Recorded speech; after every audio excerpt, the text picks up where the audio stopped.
Hi, welcome to the channel. I'm Jay, and this is our 2 cents, where we talk everything boxing, and everybody's entitled to their own opinion. In today's live, we will be discussing whatever we want because it's 2 cents after dark.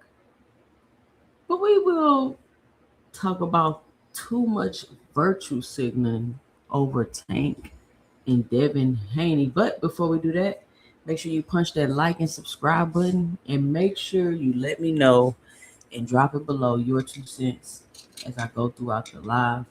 Be sure to help support the channel by hitting the $ Cash App 2 cents boxing, or letting me know and dropping it below your 2 cents in the super chat. Just letting me know you're enjoying the content. Be sure to punch that like and subscribe button if you haven't already.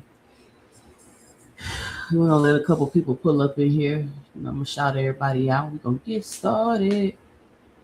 So, y'all want to hear a crazy story? So let me tell y'all what happened today to my son this morning, right? So, I guess I had stepped away and I didn't see this portion of the sparring, and so we was all in the car. We was talking about sparring, and my husband was like, he was asking my son, he was like, "What happened? You jump back, you just start running around the ring." He was like, "What happened? What was happening there?" And my son was like, "Man, I got grease in my eye," because my son, and one of them had popped in his eye when he was like, I think he threw something and it popped in his eye, and he was like, and he was like, "You got grease in your eye." We were laughing so hard, like that tickled us so hard. He's like, "Man, it hurt so bad." He's like that. He's like, as soon as it got in my eye, it was like, it just like a shock, like it hurt so bad when he got like these hair products in his eye. And I was like, damn. But we was laughing so hard at that. We were laughing so hard. I was like, damn. So he experienced the grease in the eye. I said, "You ain't take a knee?" He was like, "No, absolutely not." He said that shit was burning. Like, it took him a couple seconds to recover. But man, you can't be having your hair like that trying to be cute, having your shit all braided down to the side. Right, boxing hacker? He said that shit be burning. He said only people with long hair understand the struggle. I'm telling you. Definitely be burning. Y'all know what I'm like crazy about too? Like, I cannot believe the reaction to the T.O. Rowley fight. Like, people was really anticipating, looking forward to that fight. You could tell by the reaction. And I didn't realize as many people was picking Rolly to win. Shit, I thought it was just me. I did not realize that many people was picking Rolly to win that fight. But if you really thought about it, like I created a very good argument. I'm making a video about it actually. So y'all wait for my video to drop. I'm about to tell Rolly fight. Shout out to T.O. I don't got no issues, no challenges that he won. But me personally, I don't think he did enough to take Rolly's belt. But that's my 2 cents. My 2 cents. So, hella drama all of a sudden because of Gervonta Tank Davis being extremely disrespectful to Devin the Dream Haney's mother after she passed away, putting all these messages online and, clearly antagonizing the man in a moment as delicate as losing your mother. J-Man, he said, I don't know why folks think it was a clear pick. Like, you seen the scorecards. J-Man. Like, what are we talking about? But I got that video dropping. I'm working on it right now. Y'all wait. I ain't going to say too much. Y'all going to watch my video.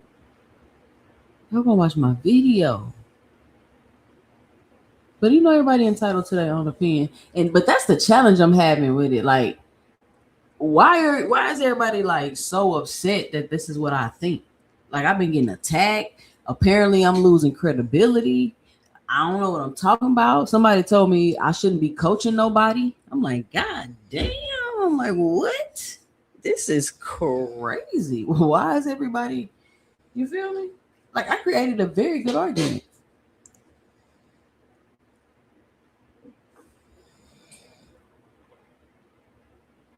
I mean, he's clearly trying to antagonize Devin. Like, people like, oh, he ain't got no moral compass. His character, like, what are y'all talking about? Like, I don't know how he got fans. Like, I don't know. Like, do y'all know these celebrities be scumbags? These niggas don't have no quote unquote moral compass, which morals are subjective. Let's start there. Let's also start at the fact that I didn't say nothing when Devin said something about Tank Mama on Father's Day. I wasn't on the video like, oh, he wrong for that. Like, because they have a personal beef. Can things be taken too far in a beef? They absolutely can. Did Tank take things too far? Depending on who you ask. Some people say he took things too far. Some people say, shit, these niggas been harassing me for years.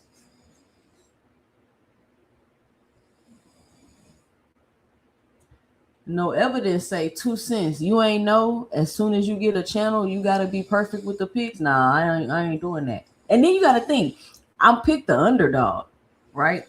So, and I said it could go either way, but I'm going with Rolly. And I broke down why I thought what I thought. Like, if you can't appreciate that, you can't appreciate a content creator that's going to give you her thoughts, her genuine thoughts and opinions, and tell you why and let you pick her brain, and so you can just understand and you don't even have to agree. Then you can tell me why you got your picks and why you think what you pick, and I can understand, and we don't have to agree. If you don't want to be on a platform like that, this ain't it. This ain't for you. It's simple. It's simple.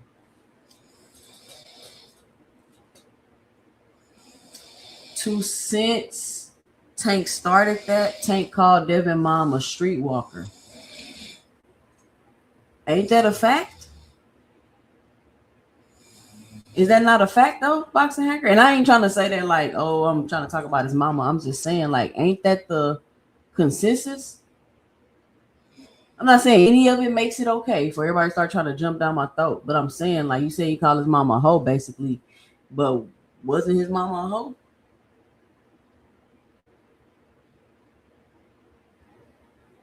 Tank started the whole thing out of nowhere. Nah, Boxing Hacker, Tank didn't start nothing out of nowhere. Tank didn't start nothing. See, and that's the thing. That's what we.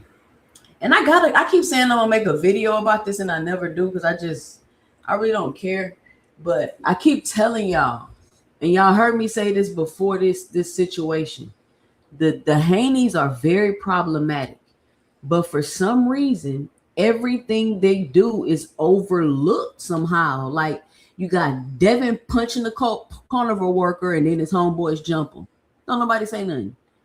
You got Devin jumping Tiger Johnson and all this shit that they did, his brothers, and punching niggas and running off, and then everybody like now jumping people is cool. It's no longer weak. It's cool because Devin them did it, and nobody's saying nothing. And then they tried to spin it and be like, "That's a kid," and like they're always a victim in every situation, and I don't understand how that's always possible. They are so problematic. Like I don't get it. And to me, see, I'm not here to talk about, oh, they talking about each other mama. Like this shit just sound crazy to me. Like, oh, they talking about each other mama. Like we talking about two grown ass men talking about each other mama. I get it, cool. But I wasn't all bent out of shape when Devin said something about Tank Mama and all the shit that they say about people and fighters and all the crazy, disrespectful, ratchet shit they do. I don't ever see people getting bent out of shape. People may comment on it, but they don't get bent out of shape. Now you got people on the internet hashtag slide for Dev.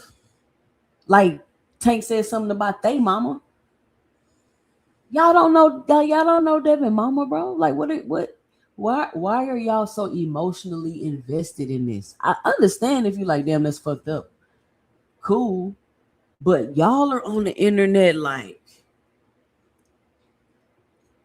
I don't know if y'all realize y'all talking about morality and all of this other stuff, but you're actually displaying the opposite of what you're complaining and talking about. So essentially, you just look like a hypocrite.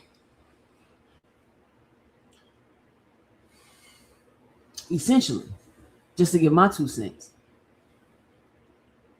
This is something really personal between them. Like the vitriol, the virtue signaling, the pompous attitude, like it's very strange. And I think people like too emotional to realize how ridiculous it looked. And I think that in itself is ridiculous because why are you so emotional about this?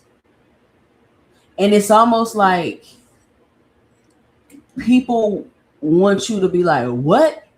Tank talked about Devin's deceased mother.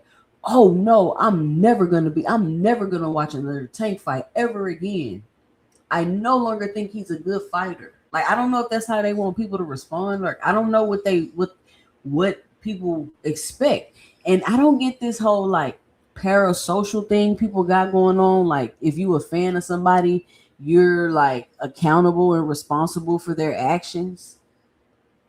Like they make it seem like they want you to like go get a switch off a tree and whoop Tank. Like what do you mean? This whole hold him accountable. I keep telling y'all, I don't hold nobody accountable that don't ask me to.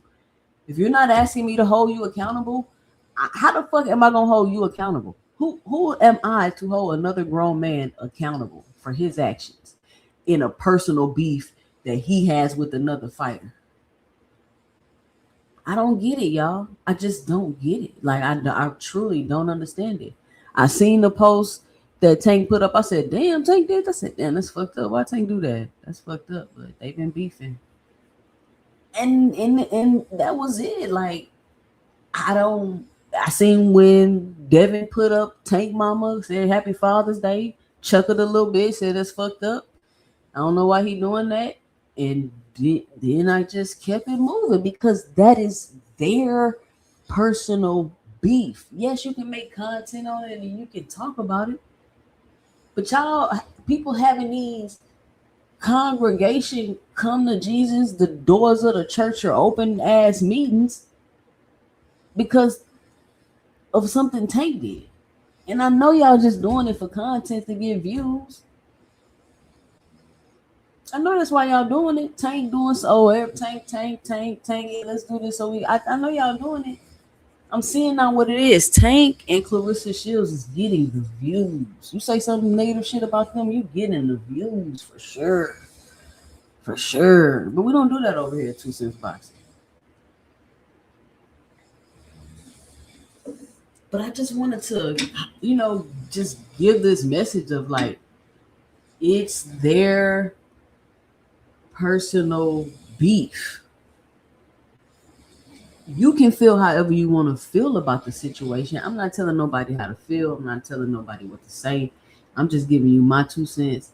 I'm not defending nobody. I'm not talking about right or wrong. I'm talking about the reaction that people are having as if it was they mama. Is this not y'all mama, guys? This not y'all mama, bro. I don't know. I don't get it, honestly. I just don't understand. Maybe chat, let me know and drop it below. Maybe y'all can explain it to me. Devin put up Tank Mom because was calling Devin mom a hoe. Boxing hacker. Ain't the story that Bill pimped out his mama was a hoe and that's why Bill got custody and raised it? Like, I don't understand why you keep saying that. Like, Tank is the one starting all of it, but to tweet that when his mom died is just nasty. Yes, we've already acknowledged that. And Tank is not the one starting all of it, Boxing Hacker. Stop it. The Haneys are not always a victim. They've been in too many situations to always be the victim. At some point, Boxing Hacker, you gotta look in the mirror. And you gotta take accountability and realize it's you. 8 negotiations and no fights. Nigga, it's you. It's you, bro. Hashtag slide for Dev. Hashtag slide for Dev.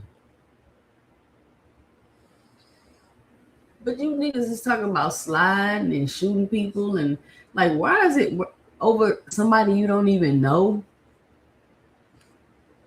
And Devin haven't even said nothing. I could see if he said anything, like he wasn't hooty hoo. He ain't come out and do nothing. And y'all just went off the rails.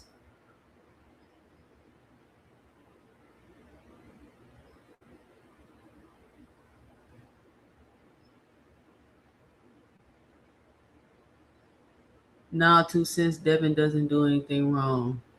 They have been talking about Tank Mother for years. Them niggas been talking about Tank Mom for years. The weird Haney fans only want to go to that one post. What about the years of disrespect? How about Bill saying he would fuck Tank Mom? Shit is soft.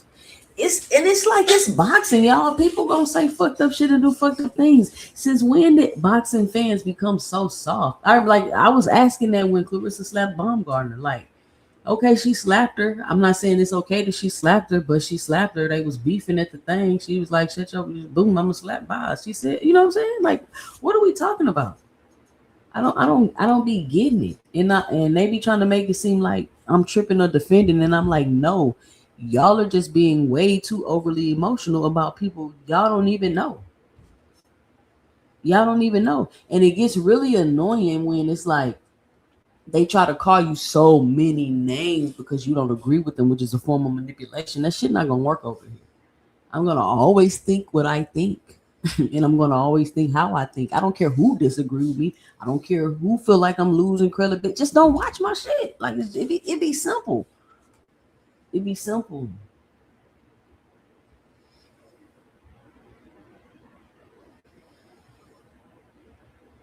It be simple.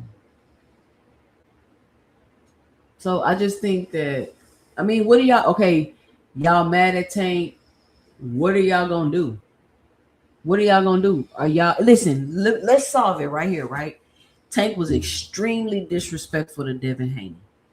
And if you feel like he's ain't got no morals, no character, if you feel like Tank has all of those things, don't make another video. This is how you handle it. See, y'all always want to just sit on the internet, complain and cry. You gotta handle these situations economically.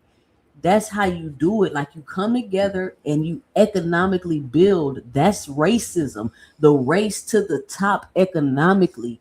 And that's what a lot of y'all not understanding. if you have an issue with Tank, don't make another video about him. Don't watch another fight. Don't call for no other fight. I'm just saying, because the way y'all talking, if this is the way y'all talking, this is how y'all talking. If this is how y'all feel, then do that. Then do that.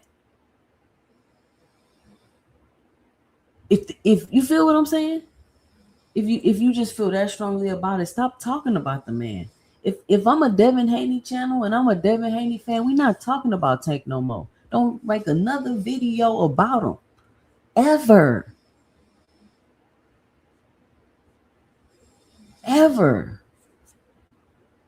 But that's my 2 cents. That's just how I would handle the situation, right?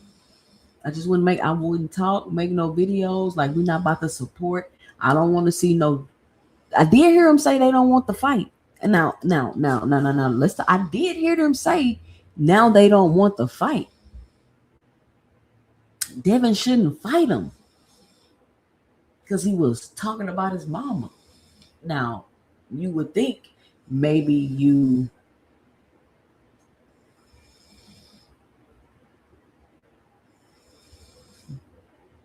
that slide for Dev hashtag is one of the biggest D-Rider things I've seen in boxing. I made that up yesterday in KO chat. Unless they was already really saying that. Boxing hacker Bill started it. He said he was gonna fuck his mom. Stop the BS. Damn, I ain't even ever heard that. They must defend their savior at all costs. D Free, he just want to debate about anything. Dude got a problem. Yeah, I must be talking about boxing hacker. Boxing hacker soft, just like the Haneys. Damn. Yeah, it doesn't really matter who started it. It's like some kid shit. Like, no, he started it. You was talking about my mama. You talking about my mama. Y'all remember that song? Yo, mama on crack rock. Y'all remember that song? That shit was crazy. Back in the time when people's mama was really on crack.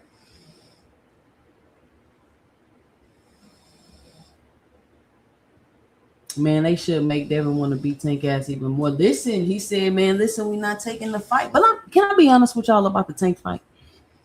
Put a 1 in the chat if I can, like, really be honest with y'all and give y'all my 2 cents about the Tank and Devin fight. Y'all got to put some 1s in the chat. Because I just really want to be honest with somebody. And I feel like I just haven't been able to say this. Because it's like, man, you know, my take's been a little... I don't know. I feel like what I was saying was regular. Apparently, my take's been a little radical lately. And this might be another one of those radical takes. And I hate to have to do it again.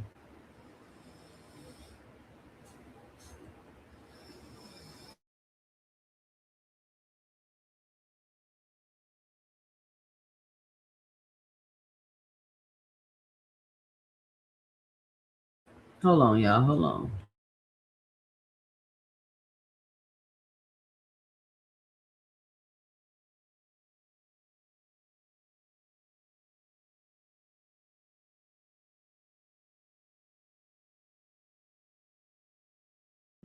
Is he not dicking her down? What does that got to do with our debate? You see, you messy. You can't debate. You got to talk about his dick. Yes. You a fucking gay motherfucker. You gay. Why you talking about his dick? Why you talking about his dick? Why you talking about his dick? Why you talking about his dick? Why you talking about his dick? Why you worried about Papoose dick? You a fucking gay ass nigga. Are you messy? You gay. You like it in the butt? Do you like it in the butt? Pause. So why you worried about his dick? Why you worried about his dick? You fucking weird, nigga. We talking boxing over here. You the only nigga talking dicks. Me too. You upset. No. I'm telling the truth. Two-tone and superstar talking about Papoose dick. That's the truth. And Ness is mad. And Ness is mad. No, I'm exposing you. I'm exposing you. You exposed. You a homo. You like dick. You like dick, nigga. We heard you. You like dick. He came on here talking about Papoose. Hey, Ryan, you know Papoose was in Canada? Hey, Ness, you know he dicking her down? You like that nigga dick? You weird as fuck. No, you weird. You're weird. No, you This is all fact. No, you weird. This is all fact, like Tank said. This is all fact. That's all fact. Nigga, you the one talking about a grown man dick. He older than you, too. Why you think about an old nigga weird? No, why you keep talking weird. about this dick? You brought it into this conversation, you fucking homo. Yeah. You brought it in here. I wouldn't be talking about dick, but a gay nigga want to talk about dick. No, the fuck? Bro, I don't talk about dick. That's you. Bro, you, that's bro, you. You always go too far, bro. No, you went too far. You talking about his dick. You talking about his dick. You're weird. You're an emotional hoe ass You nigga. just can't fuck with me. No, you emotional hoe ass nigga. You're weird. You're an emotional hoe ass little child ass nigga. Now back to the thing before you got motherfucking emotional. I'm a hoe. Yes, you a hoe. And that's just a statement because there's no facts to that. But the facts here are you came on talking about his dick. I'm not making nothing up. I know, Tone. Okay, I'm a hoe. I'm a hoe. You done? You good? I'm a hoe. I'm a hoe. You a hoe ass nigga. You an emotional weird ass nigga. That is the fact. You weird ass nigga. Now go rage on them other bitch ass niggas. Two-Tone ain't no bitch ass nigga. You hoe ass nigga. You shut the fuck up. You bitch ass nigga. And you a bitch nigga. Yeah. Okay. Ain't on that. You hoe ass nigga. Weirdo. Now, wow, look, he mad. He mad. No, you mad, bitch. I thought I was mad. You mad, bitch. I thought I was mad. No, you mad, bitch. You mad, nigga. He really mad. No, you the one talking about a dick. No, I'm telling the truth. You came on talking about his dick, bruh. That's not my fault. He just mad I flipped it on him. You just mad I flipped it on him.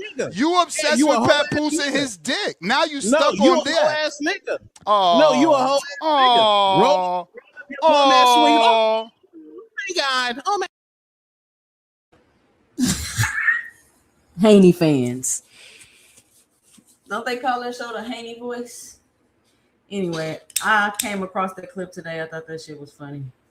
I say, let me clip this and show y'all. Because I'm about to start just finding the most funniest, ridiculous clips because this has to be my favorite one. Beautiful. Wow, it look like a new fighter. It look like a new fighter. He said in that fight.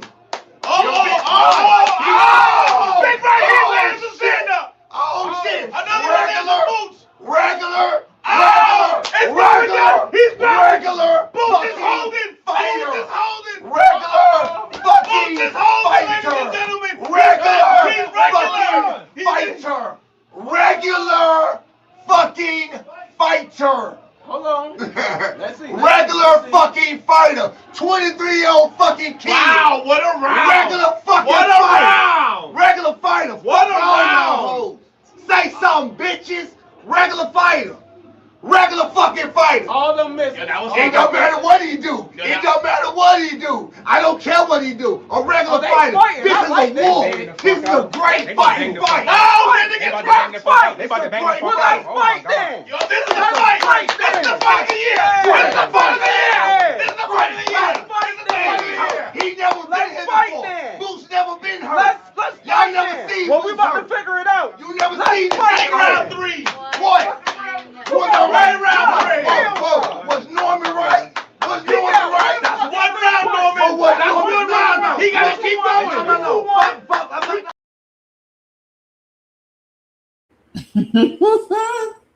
going. Regular fucking fighter.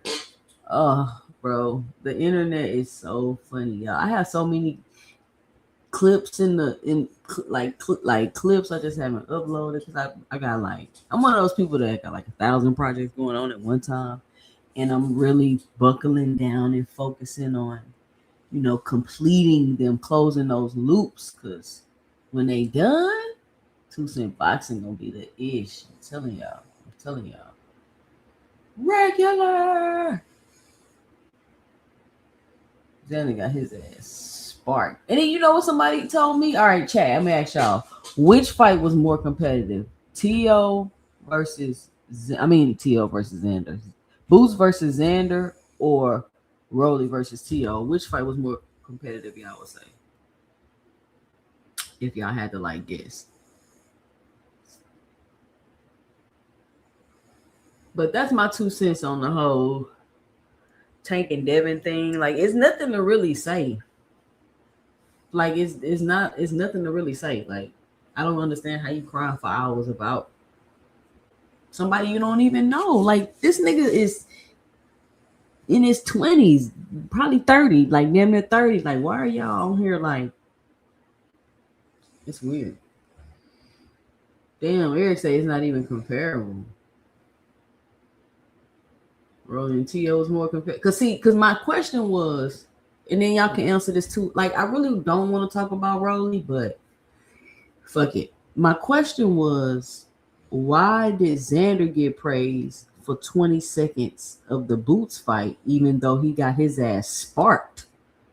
But Rolly don't get any praise or credit for damn near stopping T.O., who's so decorated, 2 division, lineal, ring magazine, belt, all this shit. But instead of Rolly getting praise, people say Rolly should have did more.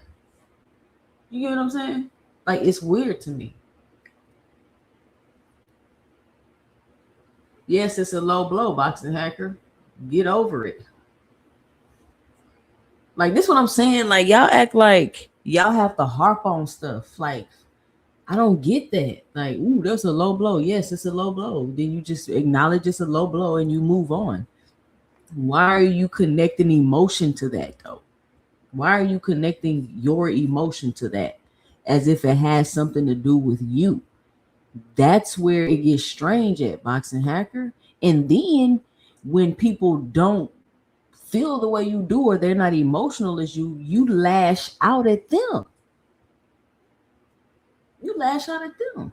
Because I remember people telling me, when you disrespect somebody, you don't get to control how they respond. And I remember trying to tell y'all, just because somebody does something to you doesn't mean that any kind of way you respond is okay. Like, that shit's not cool. You don't get to just, I'm saying you can do whatever you want, but I'm saying me as a mature individual, as a grown-ass adult, if somebody disrespects me personally, I'm not going to be like, oh, I can just respond however I want to respond because you did something to me. Like, I'm an immature middle school kid that has no control of her emotions. No, I don't have to respond how you respond. I don't have to, you get what I'm saying?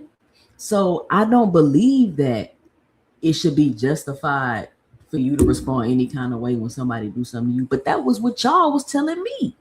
So now that Tank responds in a way that a lot of people don't like, that rule changes all of a sudden for y'all. You don't get to say that's different. No, it's not different. Like, I literally was on here talking to y'all, trying to have a conversation about how it's not okay to just respond however you want to respond when somebody has done something to you. You still need to be mature, and you know what I'm saying? Now, I'm not saying don't have no boundaries, don't let people walk all over you, and then, like, of course, like, y'all didn't see me on here snapping on people, and even then I don't be mad. That should be fun to me, but I don't even be like, nobody on here makes me mad. Like, I don't.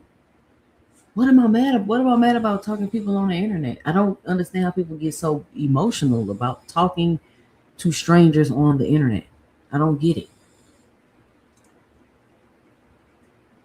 How can I let somebody upset me that's never even seen me? You've never even fucking seen me. You think I'm going to let something you say affect me emotionally?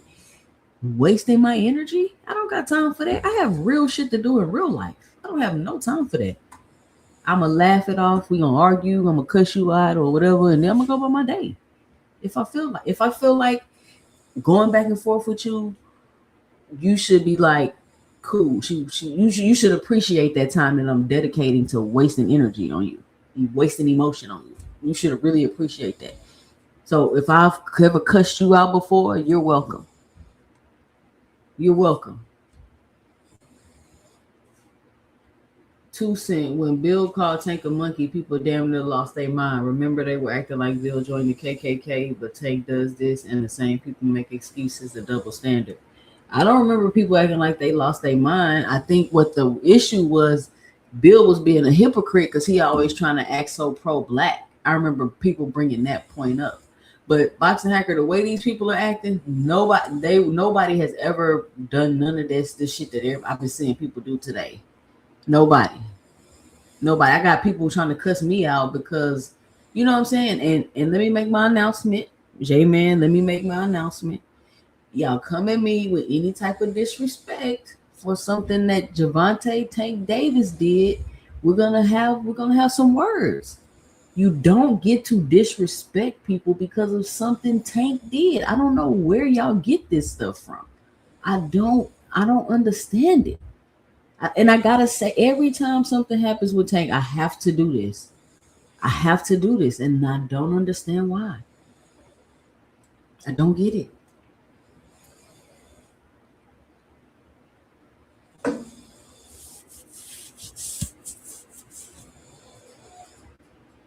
That's because people acting like they are emotionally attached to these fighters when they don't know them from a can of paint. I'm saying these niggas wouldn't even stop and help you change a tire on the side of the road, and y'all don't hear about the slide for Dev. Hashtag slide for Dev. Y'all getting all on the live with your AKs out and your clips and shit. Like, y'all better stop playing with me.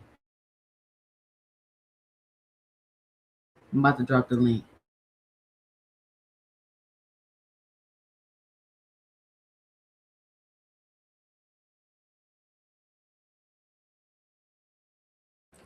Did you not hear what I said, aircraft carrier? I don't play this accountability thing, right? I don't hold nobody. You can't hold somebody accountable that didn't ask you to, aircraft carrier. I don't. That shit sound to me. That shit be sounding dumb when they say that. You gotta hold your fighter accountable. What am I gonna? What you want me to take a switch off a tree and go whoop Tank? You want me to go put that nigga in timeout? I've already said that was fucked up. I mean, he should have said nothing about his mama like that. That's fucked up. But what else you want me to say? They've been beefing. They got a personal beef. He took it too far. What else is there to say? You want me to say he ain't got no morals and he beat women, he ain't got no good character, and like why do I need to say all of that? What are we talking about? People, it's just the shit I see on Twitter. Shit is insane, bro. It's always an overreaction. And it's just annoying. And it's not even annoying that they overreacting. It's just gets annoying when they feel like they can start attacking you. That'd be my issue. Like, just leave me alone. I mean, people chat, aircraft carrier, see it. I mean, people chat, they just attacking me, fucking with me, calling me names, saying my show suck. I just ignore these niggas. They steady keep going and going and going. I'll be like, aircraft, you see me ignoring these niggas, I'm not saying nothing to them. I ain't complaining because it don't really bother me. I just think it's funny. Like, how would you know my show is trash if you don't watch it? How would you know my show is trash if you don't watch it? I don't care. Like, that's not an insult to me. It's fine if you think my show is trash. I think people's shows is trash. People gonna think my show trash too. That does not bother me at all. So y'all can stop with the yo show trash comments. That doesn't bother me at all. Like, not even a little bit. Like, not even, like, I don't care at all. Like, for real. I'll be like, don't watch it then. Like, it's simple. Your show trash. Okay, well, don't watch it. Like, I don't, like, how old are we? This shit crazy. It is crazy. I can say dudes really got it out for 2 cents. I don't do nothing to nobody.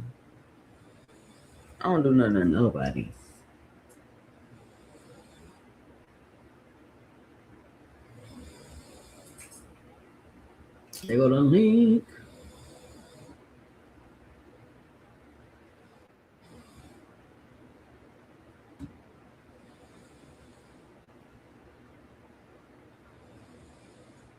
Paid in full in the building. What's up, paid in full?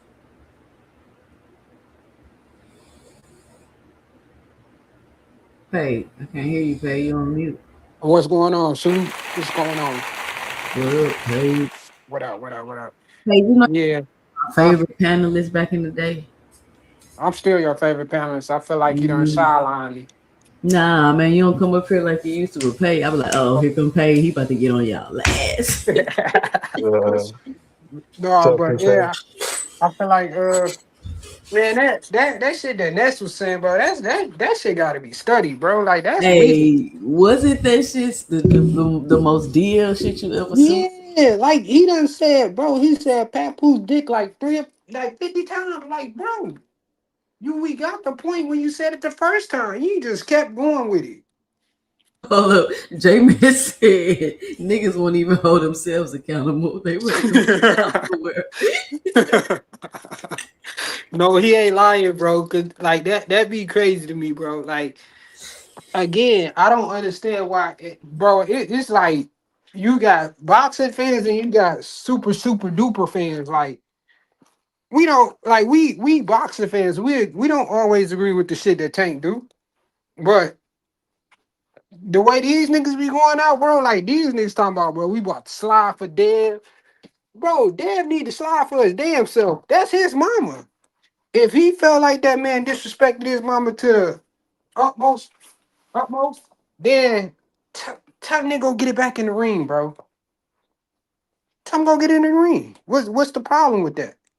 But all this he said, she said, or he started it, she's man, we gonna get in the ring. Solve it that way. Cause ain't neither one of you niggas gonna go. I don't know. Tank might do some crazy shit, but I don't think the nigga finna go to. I don't think he finna throw his life away about killing somebody over some boxing shit. But again, once you disrespect somebody, mom, you can't dictate how they respond to that shit. So yet again, that's why you gotta be cautious when you do that shit. Like I said, Dad, I haven't seen nobody in boxing lately that has been disrespecting people, mamas and daddies and coaches more than Bill Haney and Devin Haney. So, bro, the tongue is a powerful thing, bro. You gotta watch what you say. Karma is a motherfucker. But that's all I got for right now. Man, it's funny. Let me say this because it's just funny, Paid, how like these men are like getting so outside themselves, like they don't even notice what's happening. Like men are acting so ridiculously feminine, and I don't mean that in like, you know how I mean, like, oh, shoot, a woman do this, she too masculine. No, I'm not trying to say it like that. I'm just saying like y'all really being feminine, bro. Like y'all don't even see it. No, you 1,000% right. That's why I said, like, you rather like this is what be killing me. Niggas would rather slide for Devin than wouldn't even slide for their damn kids. Like, that's the crazy part about it, bro. You niggas were gonna be on the internet all damn day talking about what you were on Twitter, what you gonna do when you see Tank and all this other shit. Man, bro, go take care of your kids, bro. Yeah, you talking about sliding on somebody on the internet over some fighter shit, man. That's crazy, bro. Look, Showbiz had to tell him again, yo, stop sending me messages about goofy ass social media T ass ish. Yeah. RP April Clay, we love you. Real life is bigger than social media clout ass talk. This is the last time I'm saying it. Fuck the dumb ish. Go back and forth over that corny ish somewhere else. And then I responded,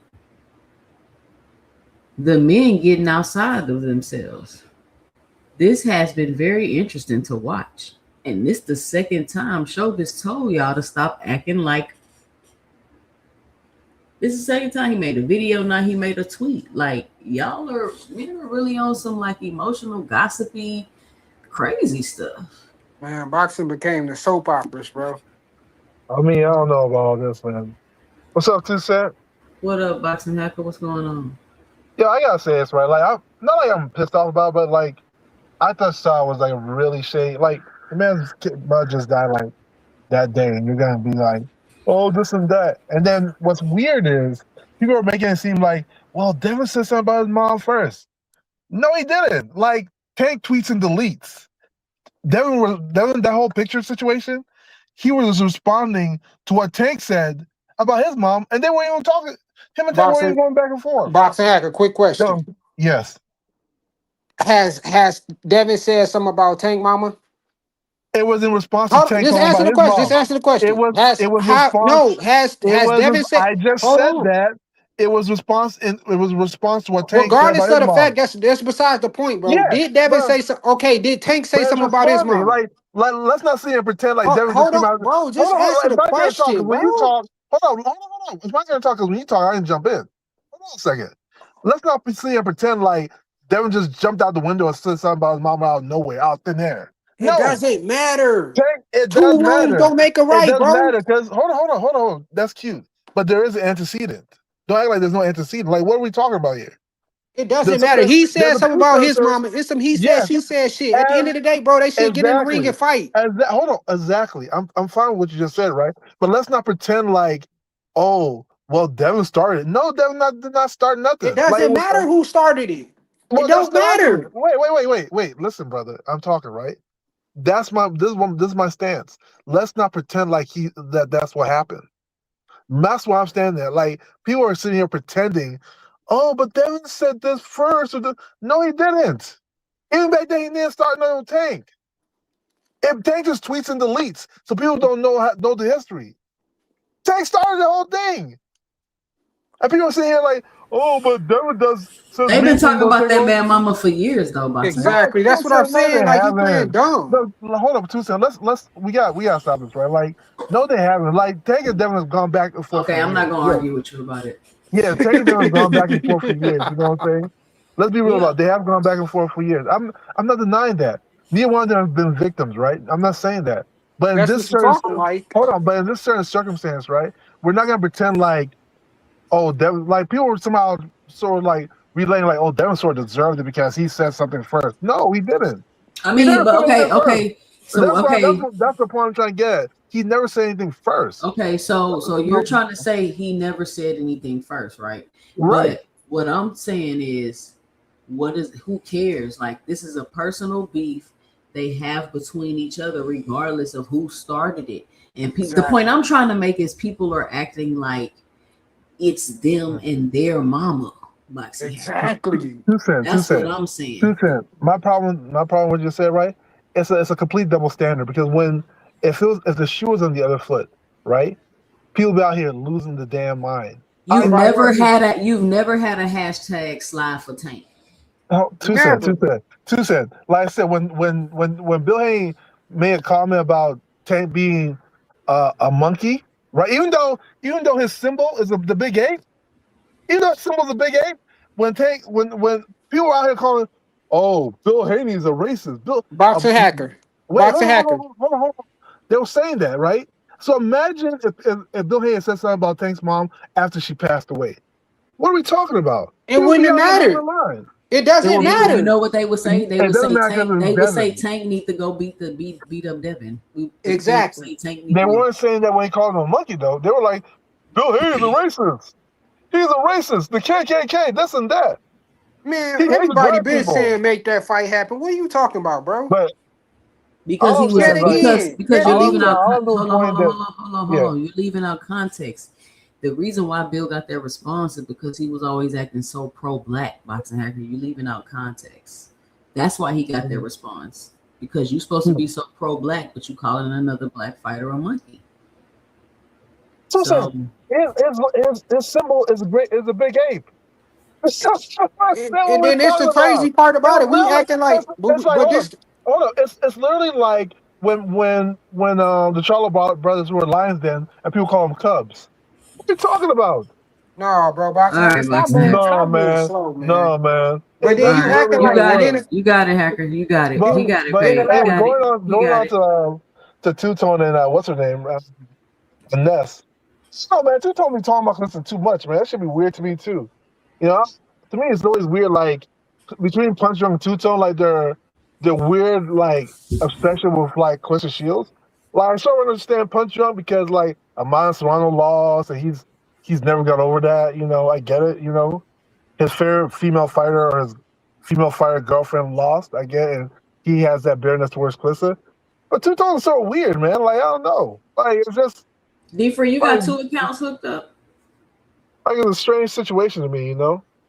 So I sort of agree with Ness. You know, I think Ness is sort of right. Like, bro, like, why do you care? You're like a whole boxing content creator. Why do you care so much about like what she's doing with guys she's with?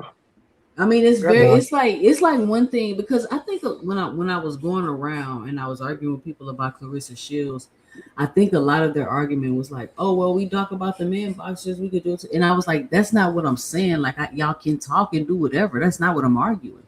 But the shit like, and I hadn't said no names for a while, but fucking Ego, Punch Drunk, Two Tone, like the shit they're doing, it's like it's Weird. ridiculous. It's like Jesus Christ. Like If what you the notice, fuck? 2 Cent Boxing Ego literally just started doing that shit this year. He wasn't on He harping on started doing it Clarissa like like 3 months that. ago. He started doing it like Yeah, 3 months ago. that's when I noticed it. Why are you doing it? I don't Well, I don't know. know, That's man. what bringing the clicks and views, I guess. He Man, gotta he's be on getting pussy paid. for real, man. I don't know what's going on with that brother. But it's weird. It's very weird. And then It's Punch very Drunk, weird. like I be trying not to go at him on X, but we done had a few exchanges because of and like y'all just look weird, bro. Y'all just look weird doing this because But Punch Drunk, I get it. no, I'm a woman on this space. I'm not doing no man boxer, no male boxer like that. I'm not doing no male boxer like that. I'm not. You know what I'm saying? Like I may make a video or something. Even then, my majority of the time I'm talking boxing. I don't talk about these dudes' personal lives and when if they cheating on their wife or if they leaving their baby mama with 6 kids and they never married her and left her when they started a new family when they got money. I don't do that. And that's why I was trying to get at with when I was trying to talk about the anthem, but he just don't be listening, bro. I feel like a lot of people do shit for content, man. Like boxing is kind of dry right now, but a lot of people do a lot of shit for content. And I started not like taking that shit. I probably don't even watch. Like I used to watch Boxing Ego, but ever since he been harping on Carissa the way he had, I stopped watching. I don't even watch his videos no more. Yeah, no, I feel like it's personal. You gotta understand. Some of it is actually personal. It's not what you think it is. You know, like it's too some personal. of the, like, Hold on, let me let D Free go. Let me let D Free go. go. Is personal. D Free, what's up, D Free? Hey, what's going on? Man, I think a lot of these dudes, they want some type of validation, like they're a super fan or whatever. It's crazy how these dudes be acting like they really know these fighters when they don't know them from a can of paint. Like like y'all really just started watching these fighters like 5-6 years ago. Y'all acting like y'all been knowing them all your life. Like Boxer had to come on. I've been watching Devin Haney since day one. Nigga, his first 15 fights wasn't even televised. How was you watching them from day one? You just started watching that man when they started televising his fights. Y'all be acting like y'all know these people for real. Y'all don't know these guys. Y'all walk past these guys, they're gonna act like they don't know who you are. They give a damn about you, bro. They don't know you. I don't go this crazy for no dude. At all. No dude. I don't go this crazy for my brother. My brother called me and said he got beef, and then I said, okay, we're gonna go handle it. But I'm not sitting here jumping out the roof. Oh, you talking about my brother? I'm like, woo, you better go handle that. That's his privilege. You better go handle that. I'm not jumping out the daggone roof for some other dude. Y'all real sensitive out here. Man, bro. It's ridiculous. And then, but you know what's even more crazy, D Free? The way they responded when Clarissa slapped Baumgartner. I'm like, are y'all serious? Like, I don't get the reaction. Like, no, I remember when that happened. I was like, man, I don't even think she really slapped her. They was like, oh no, they went in, they was getting all still shots and that. I'm like, no, it's not that serious. She slapped her. I just said I don't think she really slapped her. It didn't look like she really slapped her. They was jumping out the woodwork. Oh, no, she really had. Okay, well then get your ass in the ring. Exactly. Get in the ring. But the same people will be like, when Clarissa says she'll fight a man, they'll be all in their emotions though. That's the funny thing. They'll be like, oh, why did she say she fight a man? They'll be all in their emotions when Clarissa says she'll fight a man. They supposed to be emotional for that. Look at that. Look at that. Look at that. I thought we're supposed to not care. You don't supposed to for the campaign either. What person want to see a man fight a woman? Bro, it's not the first time in history, brother. It's not the first time. I don't care. Lucille Riker did it. I didn't give a shit. I don't care if it's not the first time in history or not. If I see, hold on. If I see a man fighting a woman right now, I'm going out there and breaking it up. I don't want to see no man fighting no woman. You're strange, bro. I don't know what to tell you. But look, hold on. Two cents. The same guy who just said, I don't know Devin from campaign. You don't know Crystal from campaign either. No, But now, you'll be in emotions, though. I don't know them from a can of paper, but I'm not gonna stand here and watch a man put his hands on a woman. That's just me. It's a sport. That's me. Brother, that's a sport. It's a sport. But you get mad. You missing the context, bro. All right, hold on. We not finna I even talk don't about want this. to watch a man fight a woman. That is not entertainment for me. That's not entertainment. And he's entitled to that. Boxing hacker, you don't gotta try to convince him that that's what he wants to see. If that ain't what he want to see. That's cool. I'm saying, but don't act like you don't get. We not talking about Clarissa. We're talking about the Haney fans and how they overreact to situations and project and throw rocks and hide their hands. When we got to be honest, hacker, the Haney fan base is the most disrespectful fan base. No, they've been going at Tank Davis from day one. Once Tank Davis came up to 35, they've been going at Tank Davis. They've been putting up his mug shots and everything. Hacker, do you remember when I used to come on here and be like, and used to show you these thumbnails? They got Tank in dresses with lipstick on and all this. And I used to be like, why nobody ever say anything about this? Like, this is so disrespectful. And nobody cares. Like, look how disrespectful this shit is. You go to Haney channels, you getting cussed out, invited to body parts. You know what they were saying? Kind of stuff. You know what they were saying? They were saying, oh, that's because they trying to make the fight. They want to make the fight. That was the excuse that they was given. They trying to make the fight. And what's even crazier though, what's even crazier is the fact that Shakur, bro, Devin called Shakur mama a bitch out for no reason because he was talking about a fight. So that was wrong, right? So what are you talking about? Like, if Devin does, I'm not gonna be like, well, you know, Shakur. No, like, but you making it seem like Devin is the victim all the time, bro. They've been disrespecting people all the time. All the time. I'm not saying the victim all the time. I'm saying this moment in time in history, Tank is wrong. No damn victim. This moment in time in history, Tank is the one that's wrong. Nobody's arguing about if Tank is wrong. But Paige is trying to say, I'm making a victim for all time. Not all time. This time, not all time. I don't care if I started it or I didn't start it. Once you say something about my mother, it's no holds bar. Exactly. No holds bar. There is coming back from that shit. It's fuck you now and be fuck you forever. It's no off limits. Once you go at my mother, it's over. And we know that's how Tank is, bro. Once you cross that line, you gotta stay there. These are the same. Listen, these people are just hypocrites. We're not even about to argue with you, hacker, because we're not about to argue. You just have your opinion. I'm not saying about Tank. I'm just saying, like, it's just interesting in the double standard of. There is no double. If anybody have a double standard, it's the Haney fans. No, exactly. Just like that nigga Bill got on Coach Malachi channel. I will bet my life if the two fighters were to switch places. Well, you're a dead nigga now. Well, we're not doing that. Totally different. You know, you're a dead nigga now. Both it's totally different. It's weird. I remember excuses. I remember when they jumped that dude at the daggone fair.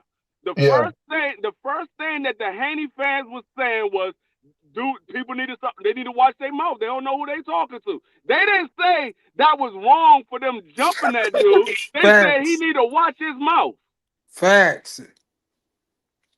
That's what I said. It's always double standards with them though, bro. Wait, hold on. What's I gotta do now?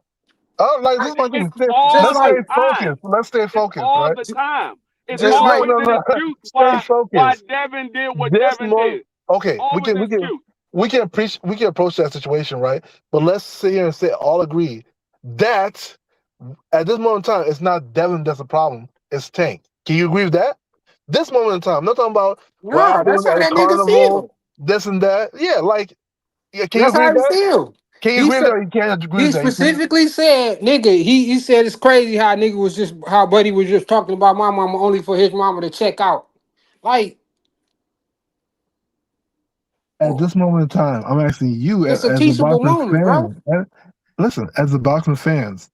Boxing hacker, we're not gonna keep telling you that, bro. We're not gonna keep telling you. How many times we gotta keep telling you he's wrong? Like, what the fuck, hacker? No, you're saying that. These other guys can't say it. They don't have to. They don't want to, bro. The worship I for don't give a fuck. That's how that nigga feel. I ain't say fuck the nigga mama. And, That's how that and nigga some feel. people might not think he wrong. So the truth is, boxing hacker, it depends on who you ask.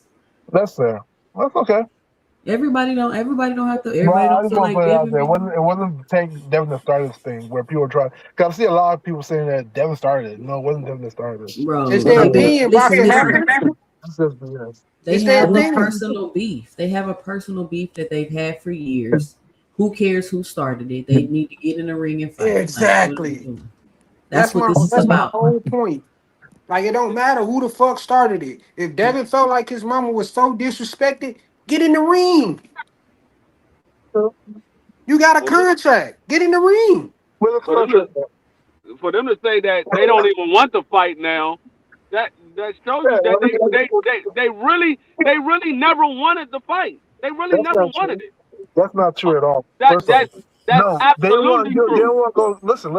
There's certain level of disrespect that some people just don't Boxing think. Boxing hacker, you're gonna stop talking over people, bro.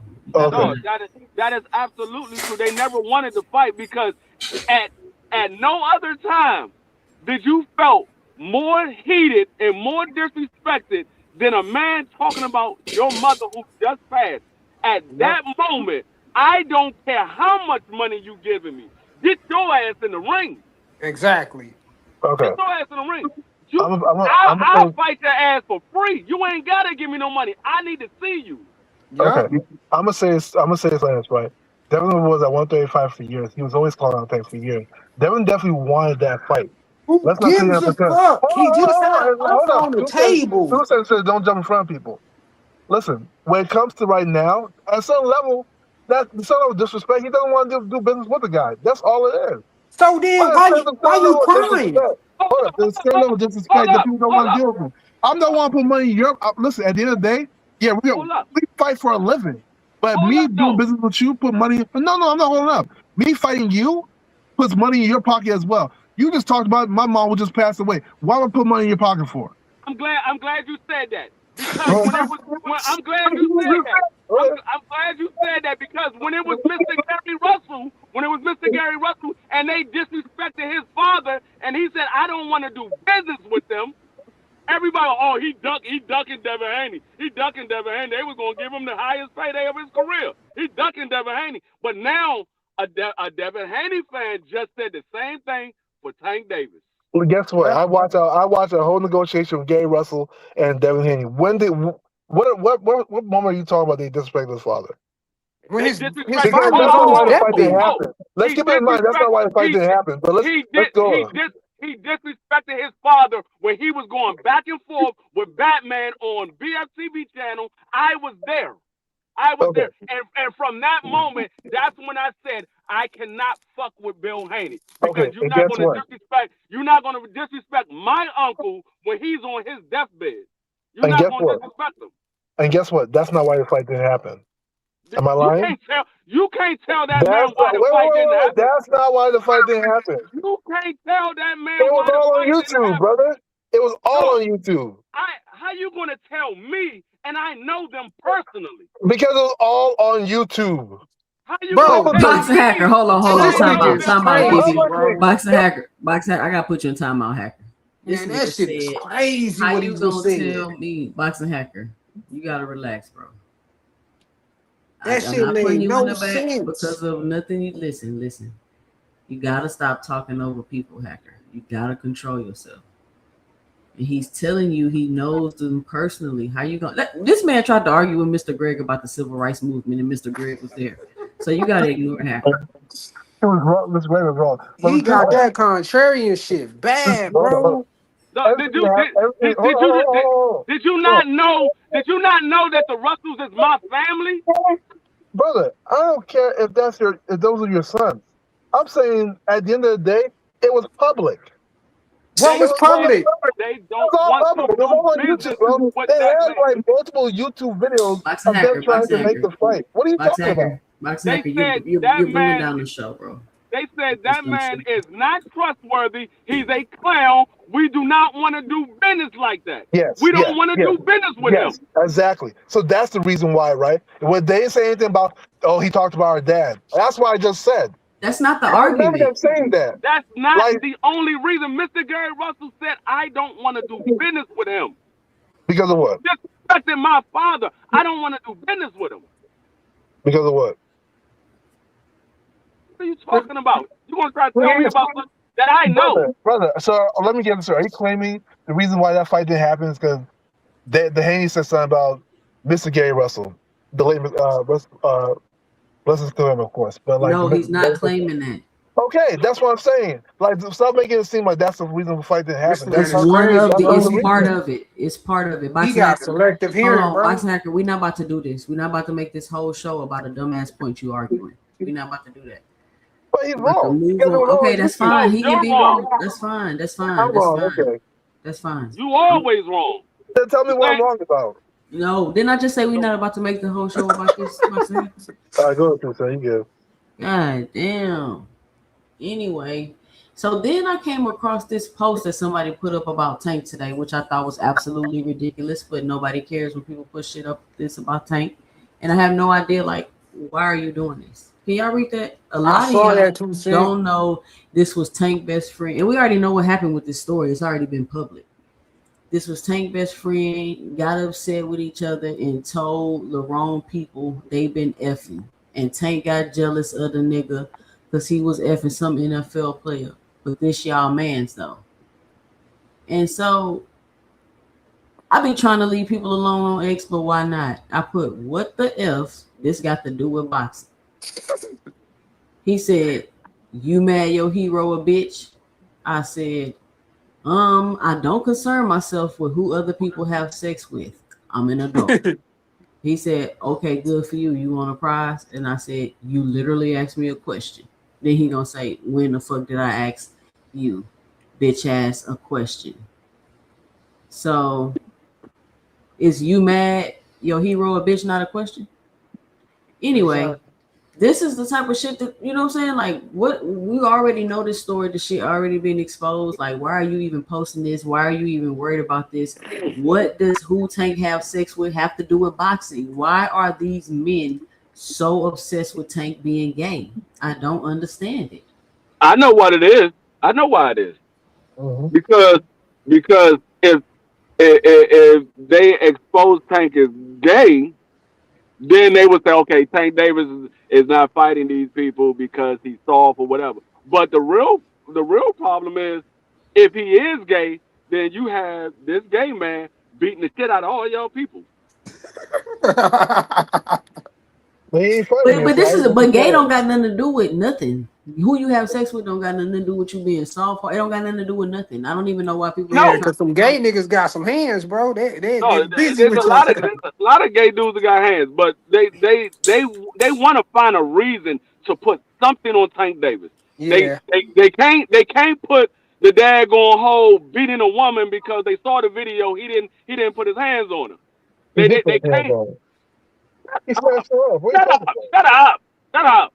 He snatched her up. What are you talking about? Shut up. No, they can't get him for beating on a woman because they ain't got no proof of him beating on a woman.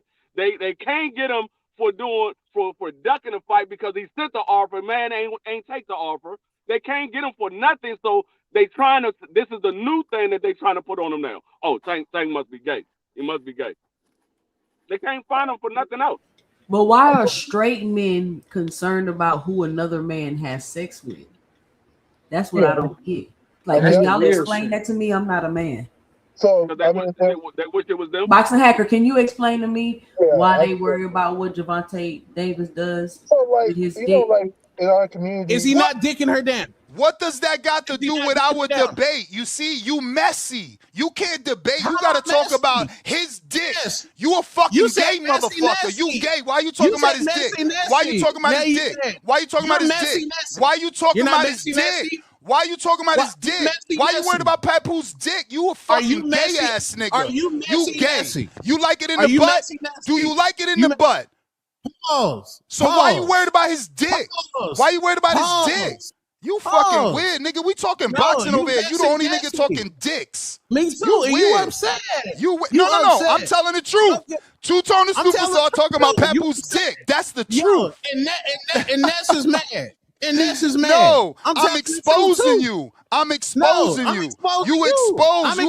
You a homo. You like dick. You like dick, nigga. We heard you. We heard. Yeah, that shit was weird. Go ahead, Hacker. Can you explain to me why they worry about where Tank penis goes? I mean, in our community, there's a certain like, I don't know, it's looked down upon. Like you gotta be looked at as soft, basically. If you're that way, But so, how you gonna look at me soft when I'm knocking niggas out and I'm 5'4"? I mean, bro, they still look at themselves for wearing like fingernail polish. That shit don't matter. Like it's like weird.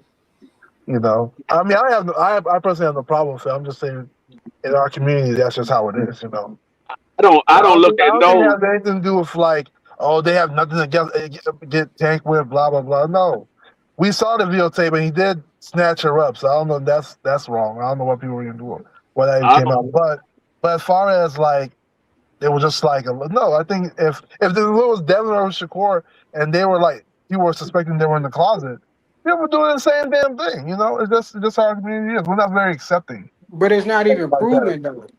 But this is my thing though. Why are y'all worried about? I could see if it's like you see some or some, but y'all are like speculating, making up stories. Like it's weird. Like why are y'all so concerned about another man's sexuality unless you want to sleep with him? The image is everything, right? Image is everything too, sir. So like, but it's not but Boxing Hacker, you're missing what I'm saying. They're not catching him doing anything. They just keep saying it and putting it on him. Y'all see him y'all say he beat women. He beat with women. So why does everybody keep putting a gay target on him? I'll point this out to you, right? So remember how people were like saying like, oh, Devin's copying Tank. Devin got a tattoo on his leg, like Tank got a tattoo on his leg. And then why do people care what either one of them has on their legs? You know what I'm saying? You deflecting, Boxing Hacker. I'm gonna bring it back full circle. For you. Like they'll be like, oh, Devin's just copying Tank. Why do people care if they're copying each other? They're just fighters, right? Like image matters. Like the image of the fighter matters. So like if Tank somehow is like in the closet hiding, that sort of affects his image. So it doesn't. If Tank is gay, it doesn't affect his image. It doesn't affect his image. It affects his image. How does it affect his image? How does who I have sex with affect me? How could something so private to me that you shouldn't even know nothing about affect my image? You don't see me having sex. Tuesday, I'll tell you why. Because people look at Tank as like that. Like a lot of people like that nigga. Like a tough. Like they don't expect him to be that kind of person. So like it's gonna. How can I say? So I'm trying to be politically correct when I say this. Like it's gonna throw a lot of people for a loop. Why? Just this. Like, okay, for instance, like what's his name? The Philly rapper. So why would you think Tank is gay, not the person that paid a woman to have his baby, paid a prostitute to have his baby? Huh? Why would you think Tank is gay, but not somebody that paid a prostitute to have a baby? I mean, yeah, I don't know. But if that story came out, it was true, it would be like that. Just like how people look at Mick Mills. Mick Mills was like this Philly rapper, but then when that whole situation with Puffy and that recording came out, nothing happened. Nothing happened. But people were like, "Oh, I can't listen to Mick Mills no more." Remember, Mick Mills is still the same rapper, the same skill set, but his image was sort of touched because he had a tape drop. That's why he had a tape. Yeah, but why do we care? It's not private. I don't care. You see? But people care about the image just as much as they care about the fight. Like, image of the fighter actually sells. I don't think people care. I think they were just making fun of him. It seemed like y'all want to tear down his image more so than care about his image. That's what it seemed like. It seemed like they want to tear down his image than they actually care about it. Because if you care about it, you wouldn't be sitting here trying to play all these things on him. You'll wait to find out if it's true or not. Like, as soon as they see something, they ready to paint this picture that he's this type of dude. He's that type of dude. Instead of finding out, is he really that type of dude? Y'all paint the picture off the break. I said when the whole situation that came out with his baby mother, I said let's wait to find out what's going on because there's always two sides to the story. Oh nah, he did that. How you know he did that? You wasn't there. You wasn't there. How you know he did it? So and they was so mad at me, D Free. You a woman. You a woman. Like what does me being a woman have to do with me waiting to see? No, I've never heard anybody say that they're going Williams, what's his name for the Chicago Bears. I've never heard anybody say he was gay. He painted his nails. Never heard nobody say he was gay. They just say that's some crazy stuff that he's doing, painting his nails and stuff like that. I've never heard anybody say he's actually gay. Mm-hmm. But when it comes to Tank Davis, they want to paint this image of him being a soft dude, him being feminine, him being a woman beater, him being a jailbird. They want to paint all of these images instead of actually painting what's actually true. He's a quiet dude that goes out there that's 5'5", knocking dudes out. That's what he is. Yeah, they do. But let's not act like Tank some kind of. They do the same thing. Devin do the same thing to Shakur. They don't do the same thing. Hold on, they 2 don't. cents. Wait, 2 cents. They'll be like, Devin, he's a private school kid. He's not from the hood. What does the hood have to do with him boxing? That's not the same thing. Nothing. Hold up, it is because you're talking about the image. You're portraying an image. Hold on. It's all about image. It's all about image. Like if you want to, hold on. Freeze pause. It's all about image. Like what does Devin Haney going to private school or being on the street matter if he's winning fights? Nothing. But people will parade on it. You know? It matters when you try to play. Parade on it. It matters when you try to play a street nigga image and you don't come from that. But it doesn't. Why does image matter to you anyway? If we're gonna act like image doesn't matter at all, Boxing Hacker, are you making up shit? Nobody ever said image doesn't matter at all, bro. Stop it. So image matters. You want to argue, Boxing Hacker? No, I don't want to argue, but I'm saying that if image matters, then you should understand why something like hold on. If image matters, because Paige just admitted image matters. 2 cents say image does matter, right? If it matters, you should be able to see why something like Tank's sexuality being different than what people expected would affect. Boxing Hacker, what you're not understanding is if you're affected by his sexuality, then that's fine. That's on you. But what I'm saying is none of that shit has anything to do with him. Matter of fact, if he come out, he's gonna get even more fans probably. I'm gonna say it like this: his Tank Davis image only matters to a handful of people. You're either somebody that looks up to Tank Davis, you're somebody that's related to Tank Davis, you're somebody that's having sex with Tank Davis, or you somebody that's a close friend of Tank Davis. That's the only people that his image matters to. His image doesn't matter to anybody else. If you don't look up to Tank Davis, why does his image matter to you? You don't look up to him. Exactly. Right. So Boxing Hacker, let me ask you a question. So when you meet somebody, you need to know their sexuality. That's important to you. If I meet somebody like Paige, let's say Paige was gay. Man, what the fuck? Would you not? You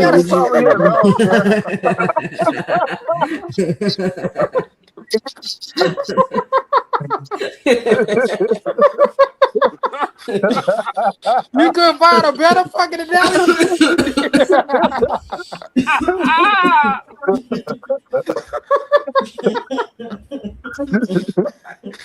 Hey, you canceled for that shit. You know I love you, Paige.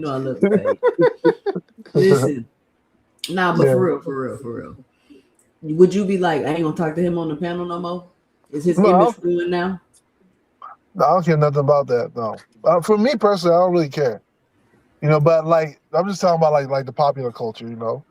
Like why stuff like that matters to like the popular culture when it comes to like certain fighters. Because image is what sells the fighter a lot. The fighter's image is what really really sells the fighter. Even sometimes more than their fighting skills. That is false.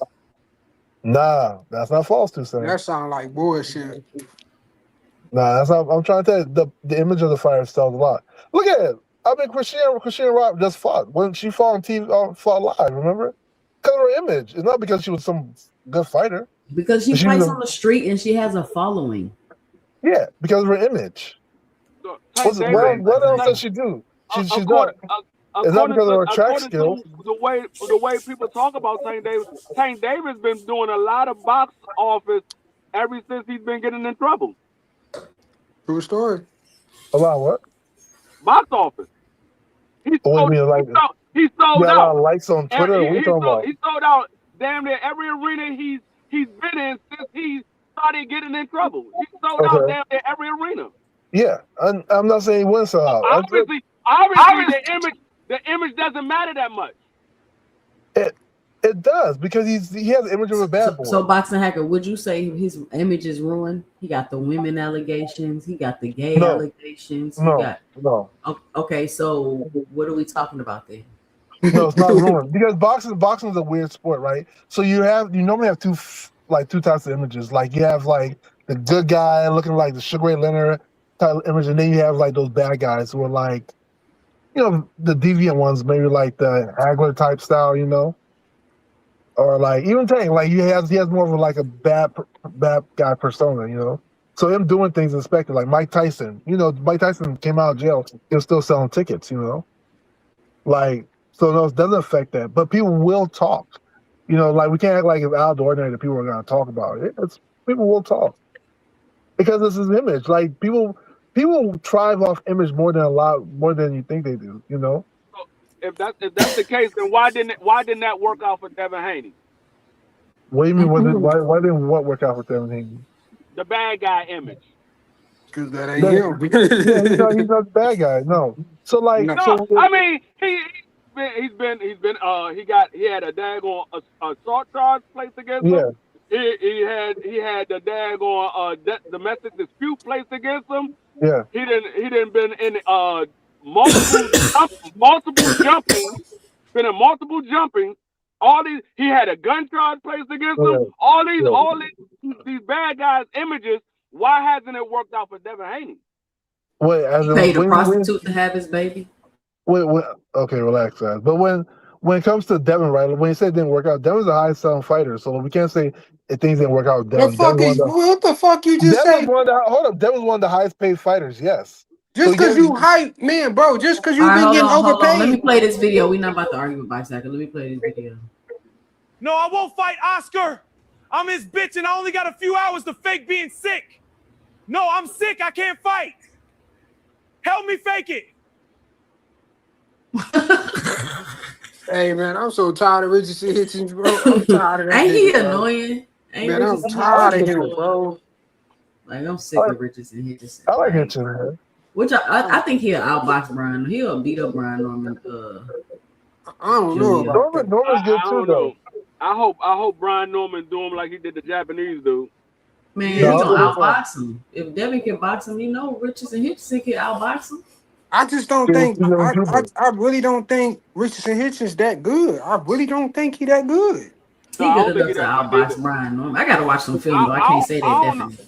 I don't know if he can outbox Brian Norman. I think he'll have moments where he outboxes him, but Brian Norman is not a guy where his feet is stuck in cement. Brian Norman can move around the ring. He can walk Brian down. Norman's footwork is blah. I didn't say it was great. I'm just saying he can move around the ring. Devin Haney couldn't stay away from him long enough.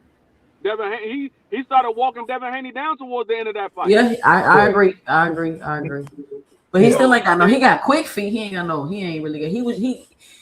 Man, come on. I think his footwork look better than it did before. Fighter, though. Like I think people underestimate Brian Norman's actually a really good fighter. Like we can't sleep on that guy either. He's nothing to play with. Him. I'm just thinking about how that jab and shit was giving him trouble. But he did start getting to Devin at the end of the fight. He just ain't know what to do once he got on the inside and then kept getting clinched. Yeah. He might drop Hitchison ass. What power punches has Hitchison fought? Lemos. I mean, what's that dude that Keyshawn fought? He ain't fight no power puncher. Yeah, I haven't seen it. He dropped out the Duarte fight. That's what I'm saying.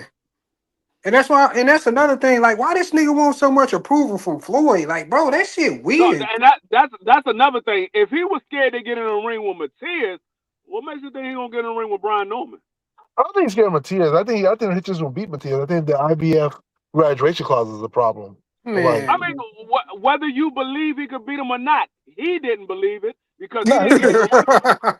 The problem was that freaking rehydration clause. He didn't want to go through it. But he knew that man said, I don't want the 140-pound rehydration clause from the IBF, but then he went and fought the guy after he lost the belt for the 140-pound IBF rehydration clause.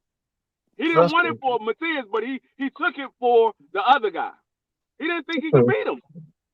I don't know about that. I can't see Hitchens being scared. Matias is not like that to me. I don't know. People, Matias would have walked Richardson down. Matias is not like that.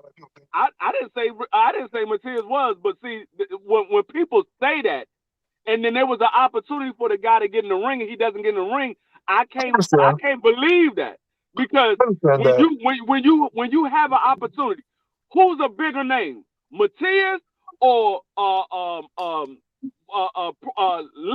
Liam?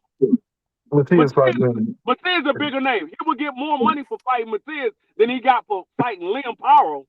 Mm-hmm. That's true. So I guess if you're not gonna go for the money, then.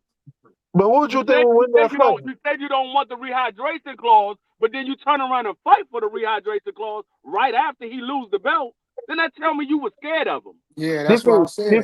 If they fought, who would you put your money on, though? Huh? Who if Matias and Hitchens fought, who would you put your money on? I'm not putting my money on neither one of them. I can't see Matias being Richards and Hitchens. Now, if I had to pick, I would have picked Matias, because I know and I'm gonna tell you why I will pick Matias. Yeah. Because I know Richardson Hitchens can't handle a pressure fighter. That's why he didn't want to fight Matias. He can't handle a pressure fighter. I seen him fight Antoine 4 times in the amateurs. It wasn't close. It wasn't close. And that's Antoine's more skilled than Antoine is 100 times more skilled than Matias, right? No, but what I'm saying is Antoine's way more. Like, you can't even compare Antoine and Matias together, right? No, but what I'm saying is Antoine didn't box Richardson Hitchens. He pressured him. He put the pressure on him. The same way he did to Jerome Businis. He put the pressure on him. And and Richardson Hitchens couldn't handle it. Yeah, but he couldn't handle the pressure. But here's the problem: it's different than what makes Antoine different is Antoine moves, like his feet move very fast towards you. Like Matias is just like throwing a lot of punches. Right. He's not that fast. Antoine's feet are fast too. Like, but it just goes forward in one direction. All of that sounds good. It makes a big difference because he closes the gap really quickly. I understand what you're saying. All of that sounds good. The problem is the fighter that you're talking about don't believe that. Yep. Yeah, I gotta agree, because, like I said, even with Lemos, bro, he struggled with him, bro. He got caught a couple different times. Damn, he struggled with Lemos, Brian Norman might drop that nigga. And then Keith's trying to stop that nigga. Brian Norman's not easy work, man. Like Brian Norman's young, he's strong. He can box, you know.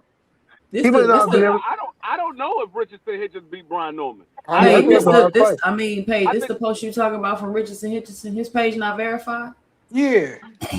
When he say, I'm the only black fight, I feel like Floyd really don't jack, LOL. It's funny because I was signed to the nigga and he would never take time out of his day to help me elevate my game or give me real tips. It's cool. Like I'm self-made and I don't owe no one shit. Got it hard. First of all, why do people think Floyd is obligated to come help you? That's what I was saying. I'm about to say, but what black fighter did Floyd help outside of Tank Davis? He helped Shakur. He gave Shakur pointers. He didn't help him. He helped Devin a lot. No, Devin, he helped him early in his career before he became a pro. Once Devin became a pro, Floyd was nowhere around. Yeah. Well, he helped him until Devin decided to do his own thing. And the only reason why, and I'm quite sure that when Richardson Hitchens came to Floyd Mayweather gave him pointers as well. The same way he gave a lot of his fighters pointers. He helped. I mean, he gave pointers to a bunch of guys. It's not. I look at Floyd as a different type of guy. He's not a guy that's going to train anybody. He'll give you pointers, but he's not a trainer. He's not going to train anybody. I think, but I understand Hitchens because remember when Hitchens was part of TMT, like they weren't even getting that brother fights. You know, really Cause what he didn't happened? believe in that nigga. All his. Yeah, but he has a problem. You know, like you look at it like this is their career. You know, like I'm not going anywhere. I'm staying stagnant. You know, Look at but what he did with Carmel. Carmel Moon right now. Carmel's Bro, if you always ain't TMT making no that nigga more. no money, he ain't fucking with you like that. You can't make Hold no on, money hold off on. Let me say AEW. this real quick. I think that Richardson Hitchison. Are you sure that's not a burner account? No, Page? that's his real account. Because first of all, it only had 15,000 followers. It might be a burner. And second of all, this will be the tweet he's responding to. Floyd Mayweather watching Shakur Stevenson train today. And this is my issue I have with this, right? The whole identity thing. Like, where is your identity, Shakur? Like, nigga, get Floyd out the ring. Like, you can help me. Don't you know what I'm saying? Like, Shakur just needs his own identity. He needs to separate himself from a Crawford, an Andre Ward. Like every time you mention Shakur, you got to mention one of them to make it seem like he got some. You know what I'm saying? It's just very strange to me. And every Yeah, time cause he in some type of camp, it's like he got every Hall of Famer from the last era at his camp. Like, what is up with that? No, he's trying to find. Well, I mean, Floyd he's the next still guy. have he still have animosity towards Tank Davis. I No, agree. I think That's that's definitely what it I That's is. think what so. because if you notice, once Tank Davis left, Floyd started putting himself in conversations with the guys that was trying to go at Tank Davis. He did it with Ryan Garcia. He did it with Yep. Devin Haney. He's doing it with Shakur now. He's doing it with everybody that was trying to go at Tank Davis. If another guy try to go at Tank Davis, you're gonna see Floyd around. At some point, Floyd is gonna be around. Yep. He has some type of animosity. He still got I ain't gonna say some type. He still has animosity towards Tank Davis because ever since Tank Davis left, Floyd Mayweather, his promotional career has plummeted. He's owing people money. Stuff is closing down. He's filing for bankruptcy. Stuff is being repossessed. His whole stock has plummeted since Tank Davis left. That was his money man. Yep. I don't think so. I think Floyd sees Shakur as next up. To be honest with you, Bro, why you think he stopped, bro? He stopped even fucking with Shakur because of that reason. no, yeah, but He was I think using Shakur. He was using Shakur, hold bro. up, hold up. I think he sees Shakur as the next. He's always saying it, like he likes Shakur as like the one to move up to like surpass him. And if you look at Shakur, and I always say you look at Shakur and you look at Floyd, they have a lot of similarities towards each other. Like I feel like Shakur, Devin, and Tank. I think Shakur is the most similar to Floyd. Like if I'm just being like honest, You only making my point. But go yeah, ahead. like Shakur and Floyd are very similar. I think that's the way Floyd looks at it. Shakur and Floyd both came from the Olympics. They both thought they should have won a gold medal. They both have very high Box anchors plus Shakur and minus. Floyd are nowhere near the same. They're very similar. They are very They're very similar. not All though, you gotta bro. do is look at the timeline. Floyd wasn't talking about Shakur like that. He was. He ain't started talking about Shakur until Devin was out the picture, Ryan was out of the picture. Then he That's not started true. talking about Shakur. That's not true. He was not talking about Shakur. He was talking. He only got with Ryan because he had a falling out with Devin. He was on Yeah. Devin. He was back in Devin. He had a falling out with Devin. He got with Ryan. Ryan basically told on him. Now he's on Shakur. He wasn't with Shakur before this. That's not entirely true, right? So he was on. You're right. So he was on Devin. He was on Devin. The reason why him and Devin he stopped talking about Devin is because Devin decided to do his own thing instead of signing with Floyd. When Shakur turned pro, Floyd wanted to sign Shakur too. Shakur decided to go with Andre Ward. Floyd and Shakur have been talking. Shakur even talks about it. Like they've been like cool. Like people don't see like The nigga stopped, bro. He stopped, hold bro. up. You The missing the only point. reason, hold up. The only reason he didn't publicly talk about Shakur because Shakur was no longer signed with Floyd. That's it. But He never they've signed been with him to hold begin up. with. But they've been had a relationship. But All right. the person he publicly supported was the person the people he signed with. Bro, it ain't no Carmelo and convincing King. that nigga, bro. He All was right. never So talking Carmelo about. and King are the two people he talked about because they were That ain't talking. that, that Hold on. ain't Let me got read nothing to this do hacker. with what I just said. According to Source of Boxing, Jerron Ennis and Josh Kelly are in advanced negotiations for a 3-belt unification fight at 154. Now, y'all know what's strange about this fight is I'm already hearing people shitting on the fight. It's not gonna be a good fight. Josh Kelly just hurt his nose.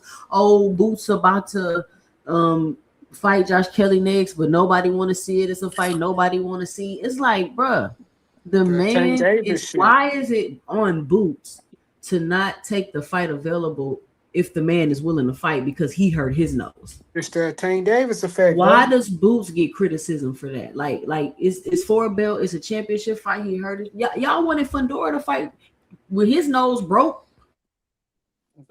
But This is my thing. I don't look at it. I don't look at it as a huge fight.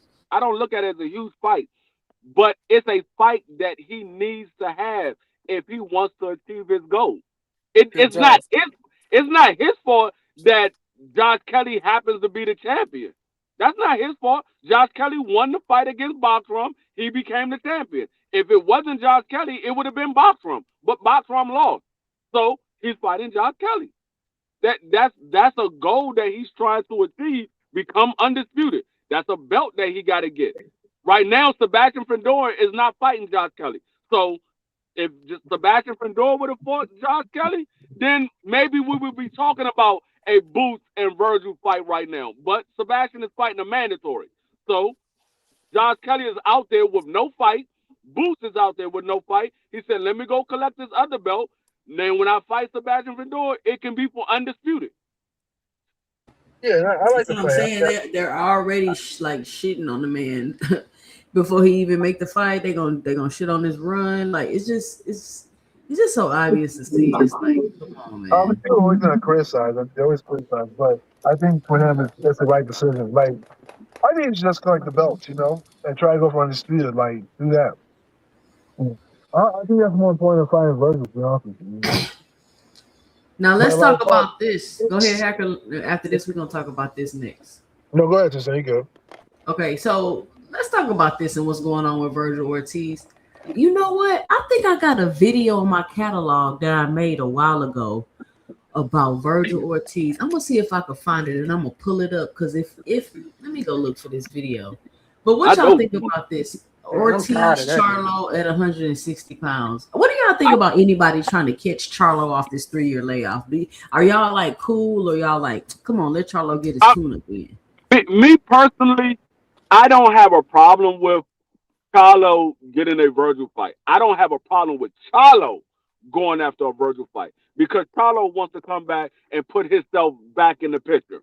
So the only way he can do that is by fighting one of the top name guys. But off the 3-year layoff, D-Free? Man, like I said, I have no problem with Charlo going for that. But when you got Virgil saying he's not going to wait around for boost, he wants to fight for a championship, and then he goes to 160 and he's calling out Charlo and Tim Tszyu. That's not for a championship. Those guys are not in contention to be a champion. Those guys are not ranked number 1 in the sanctioning body. So you're going up there to fight Jermell Charlo when you could have fought Sebastian Fundora or Jerron Business. You literally could have fought either one of those guys. You could have fought Jerron Business instead of going to court. Jerron would have never fought Xander Zayas. He would have been fighting Virgil Ortiz. But Virgil decided to say, oh, he wanted to go to court because he wanted to get out of his contract. Well, if you would have canceled that whole court situation earlier, you could have been the mandatory to fight Sebastian Fundora, which would have been for a title. But I said this early on Cam J.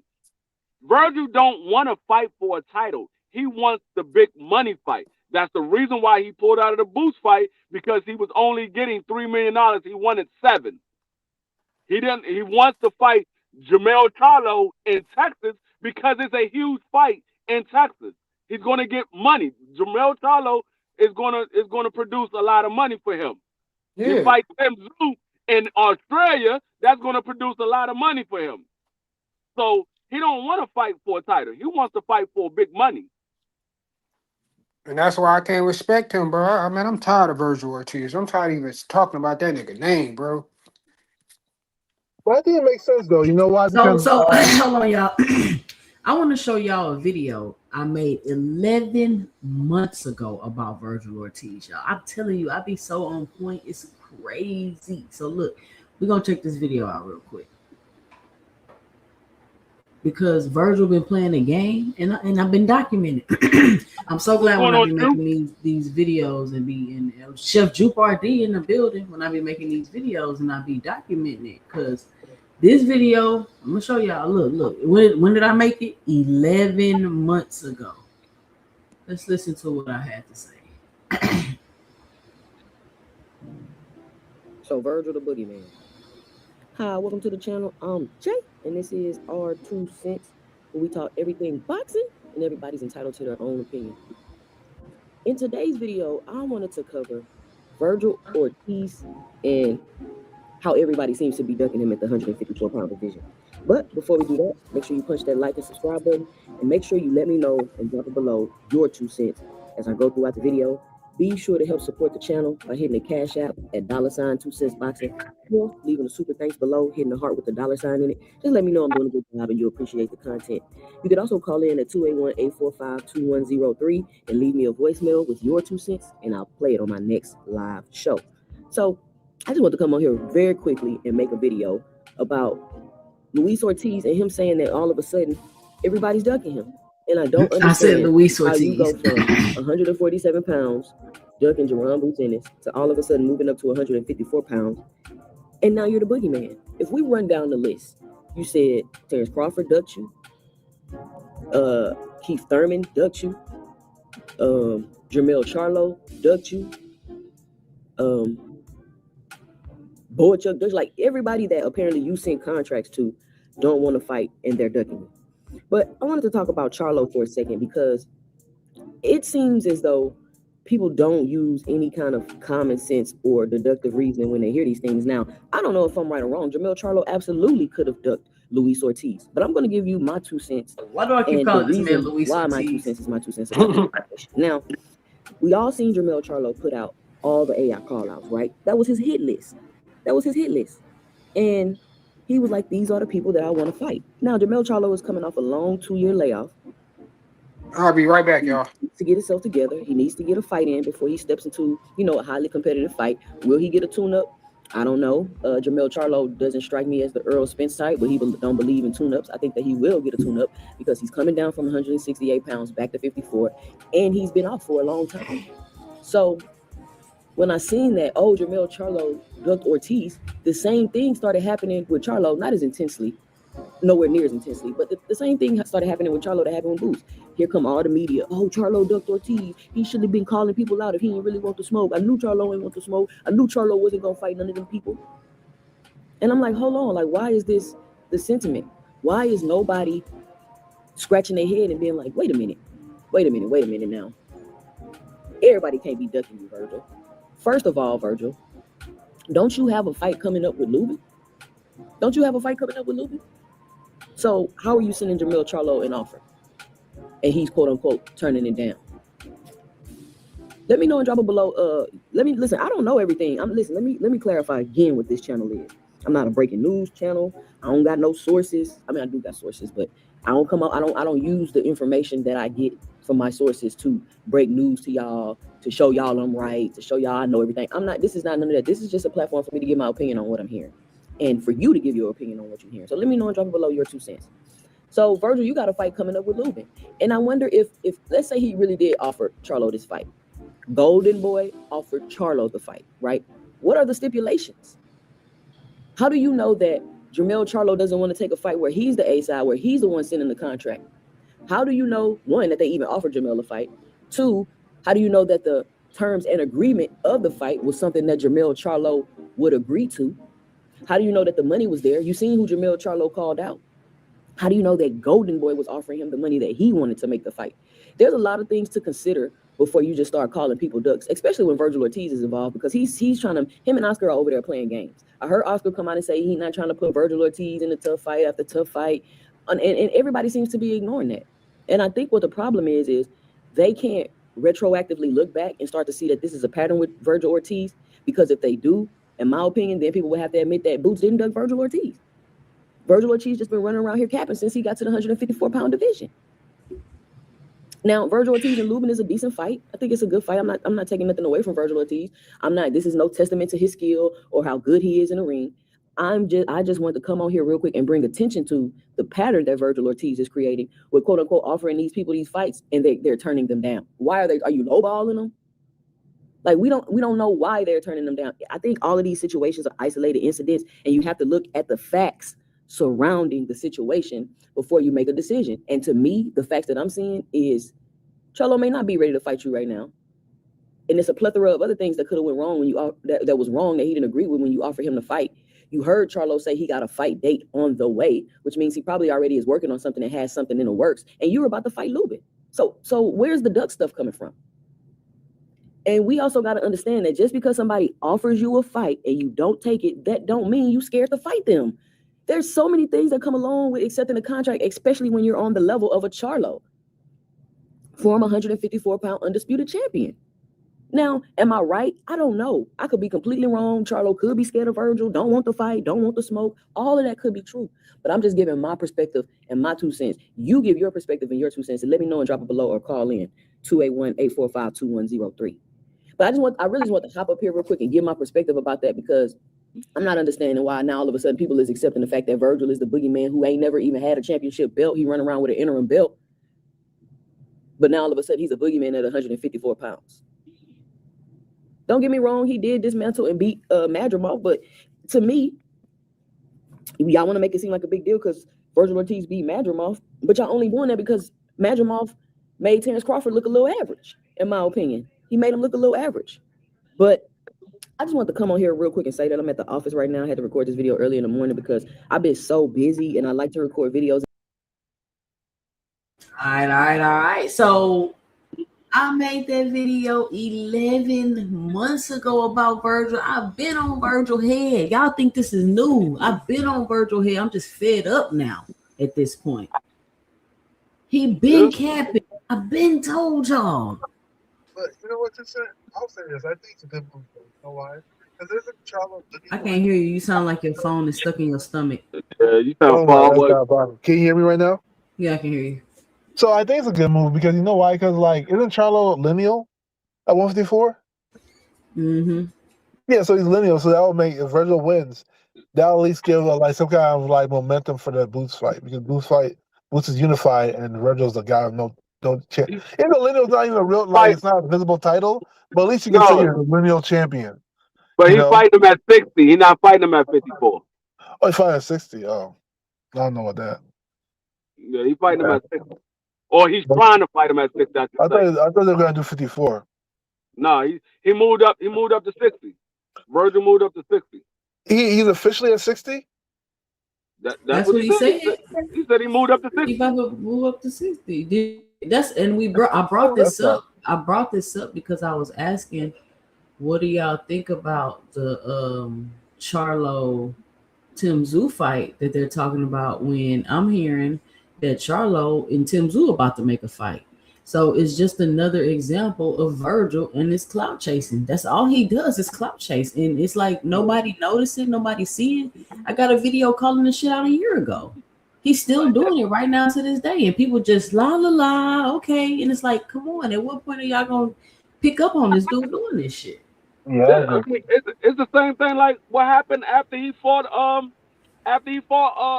Lubin. When Boots got in the daggone ring, they was like, yeah, we're going to make this fight next. And then the man went in the locker room and started calling out Earl. Talking about that's his dream fight. That's the fight that he wants. He's always clout. Virgil is okay with being second best. That's why he never pushed once he became the interim champion. Is he second best, D-Free? I'm talking about as far as when you're looking at the champion of that sanctioning body and he the interim champion. He's fine with being the second best, saying everybody's ducking him. He sent a daggone offer to Xander Zaya and said, you got an hour to sign it.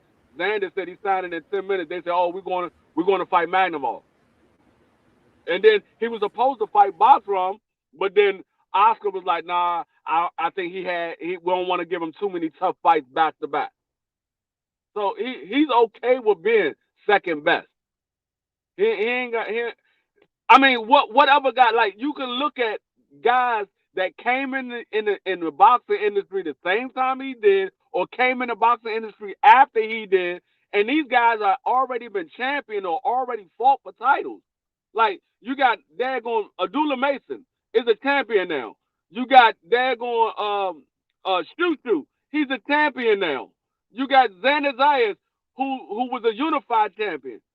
You got Jerome Businis, is a two-time unified champion. All these guys came in around the same time or after Virgil did, and these guys have been champions, and Virgil still has never fought for a title. Yeah, that's crazy, you know. He's like a 3-division guy who just goes to divisions. He's a 3-division nothing, and people keep mentioning him in Boots' name, and they like Boots because they're using Virgil to shit on Boots, and it's like, come on, y'all, go, you gotta find somebody else. This man is going to he's going to his 4th weight class and has not fought for a title yet. Yeah, that's so weird. I don't know, man. I thought he should at least fight one champion at 154, but I think I think Boots just needs to like collect the belts, you know. Maybe he'll get a fight. Maybe him and Devin will after. Somebody say, hopefully Jermell Charlo okay with no colorful gloves in November against Virgil Ortiz. We accepted that fight and signed for that fight. Boots had to take less money than Virgil Ortiz because they wouldn't take it unless he did. Boots had to be the B side. They said it has to be Ortiz against Boots. I said, why?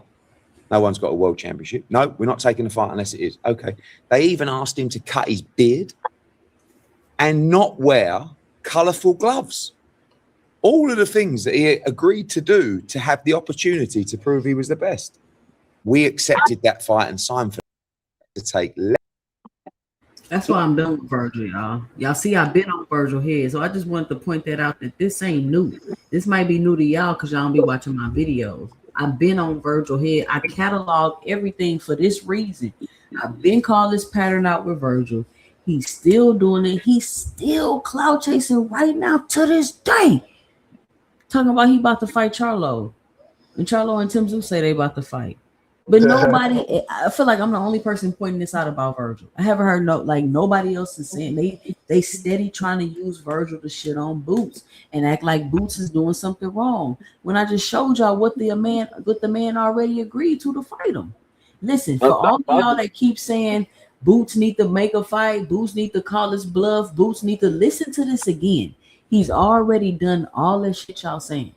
We accepted that fight and signed for that fight. Boots had to take less money than Virgil Ortiz because they wouldn't take it unless he did.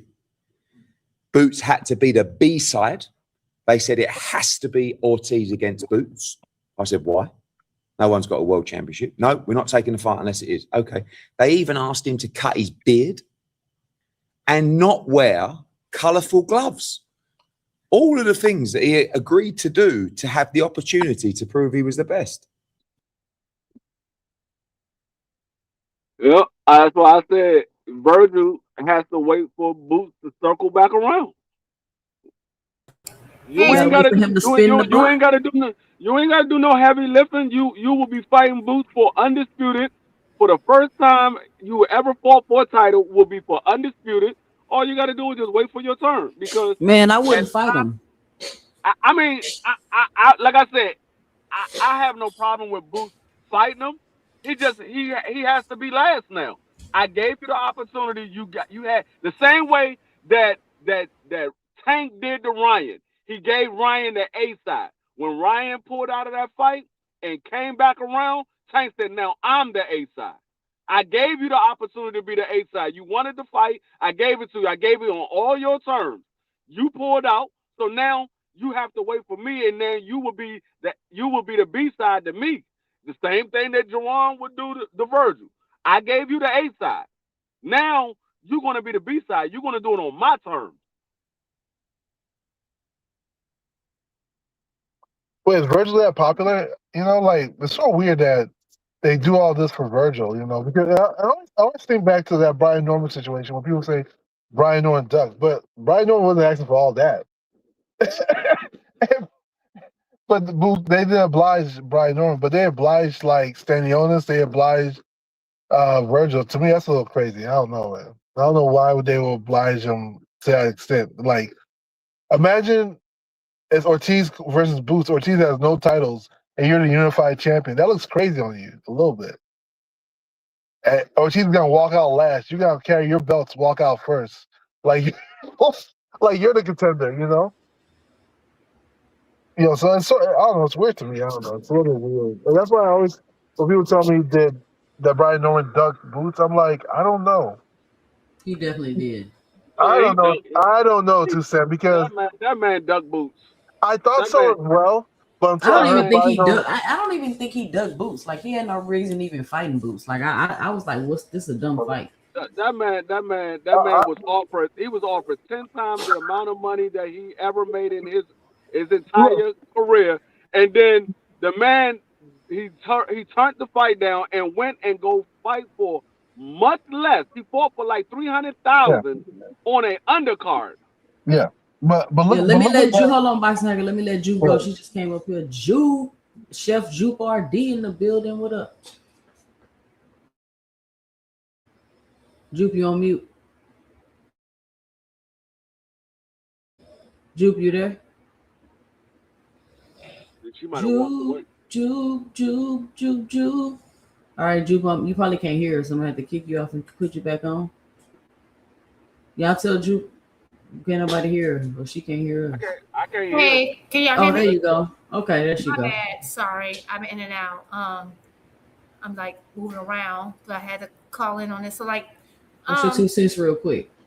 Hey, I know, real quick. I want to say this. Like, I've been saying like the fight I wanted at 154 the most. So again, 154 has been my favorite division for like the last 6-7 years, maybe a little bit longer.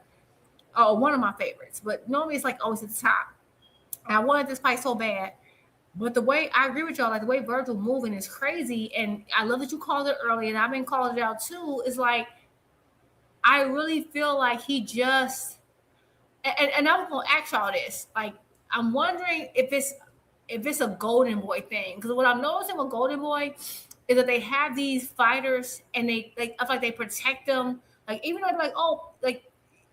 They claim that some fighters are protected, but I feel like Golden Boy is known for their fighters having like a ton of fights, never fighting for titles, or they fight for one seldomly. Like think about Jaime Munguia. Even Zerto went for a long time before fighting for a title. Like I'm wondering if this is a Golden Boy thing now, right? Because I feel like okay, you got you and then you had Ryan, but Ryan was kind of like uncontrollable. Like Ryan just like pressed and just like went against the grain and forced Golden Boy's hand in a lot of situations, right? But they were trying to do the same thing with Ryan, but Ryan's a rebel, right? And I'm just wondering if I'm starting to think if that's just what Golden Boy is. I'm not trying to blame Golden Boy totally because the fighter has to go along with it because clearly Ryan didn't. But I'm just like noticing that like he just like they were, and I get what KO was saying, like, oh, it's still a better fight, it's a better fight, right? But like I also understand fighters' goals. And I feel like if Virgil was at 154 and about almost maybe a year, maybe not quite a year before Boots got there, you could have made your moves, did your thing. And I really believe this, and I've said this. I think the only reason him and his team start calling out Boots after they already ducked was because Earl lost. I think if Earl would have won that fight against Tim Tszyu, they'd have been beating the drum about him versus Earl at TNT Stadium. I'm sorry, ANC Stadium. I think that was their goal because y'all claimed y'all wanted Boots. Boots on his own dime showed up. Let's do it. Fine. Popped out his body. Let's do it. And what did you start doing? You started talking about Earl Spence. I think that it seems as though at least that they're trying to like gain traction, become a star, get a title in the way that's like the least resistance, the easiest way possible. And I agree, like everything you just said with that post you had, you were spot on. And it sucks because I think Virgil is really skilled. I think Virgil got a chance with everybody. But again, he's been interim for Vandora's belt for how long? About a year. You never pressed for the situation. Then you had an issue with Xander. At some point, we just have to accept who's the common denominator. It's Virgil. And I don't know if it's him who don't believe in his skills, or if it's Golden Boy who feel like because Ryan is so volatile and kind of does his own thing, they need to keep. I don't know what's going on, but I'm starting to think it's a Golden Boy thing, and I feel like they got him on a Golden Boy. Let me tell you what I think it is, Juke, because it's 2 cents after dark, and that's how the conversation go down over here. It's because they Mexican fighters, Juke. It's because Mexican fighters have no expectation to be champions. They have no expectations to be the best boxers ever. They have very little expectation, and they don't have to have those achievements in order to be considered good or great, or they don't have to sell a lot of tickets. Like the audacity. When I seen Virgil numbers, I almost made a video about this. I probably should have. When I seen Virgil numbers, and then I watched Eddie Hearn in that video talking about they made Boots take the B side just for no reason. Like that kind of irritated me a little bit, because it's like how is that even a thing? How are you even fixing your lips and mouth to come out and even be saying these things when you already know that's not the case? You have never even been a champion ever. And also they can lose, and it's cool. Like they don't have the same expectations as the other fighters, especially the African American fighters, because we're talking about nobody. And the stuff I called out a year ago, nobody said anything. The stuff we're calling out today, nobody says anything. Instead of them acknowledging the fact that Virgil Ortiz has been ducking Boots ever since he said he needs 48 months to fight him, they continuously try to point fingers and place this blame somehow on Jerron Boots Ennis. And it's not happening on my watch, bro. I'm gonna point it out every single time. No, I agree with you, and I think this is an example of that, right? So you know how like Boots fought Xander, and there was an amazing fight. Like Boots pretty much like won every single second of that fight except for like 130 seconds, right? They highlighted that 30 seconds and never let it go. But meanwhile, you have Inoue, who they love and put the top pound for pound, right? He's gotten his orbital bone broken by an old man before. No one cares. He's gotten knocked down 3 or 4 times of his last 6, 7 fights. They say it's grit. They never made that the story of the fight, right? Tank, he took a knee. Then he took a knee. They made the story to fight. Boots get buzzed for half a second. They make it a story to fight. But when it's any of these other fighters in a way, or any of the fight, they're just it's the hunger, and they're just so hungry. Even Benavidez, who I love, and you would think Benavidez never got dropped by Morrell. They didn't make a big deal out of it.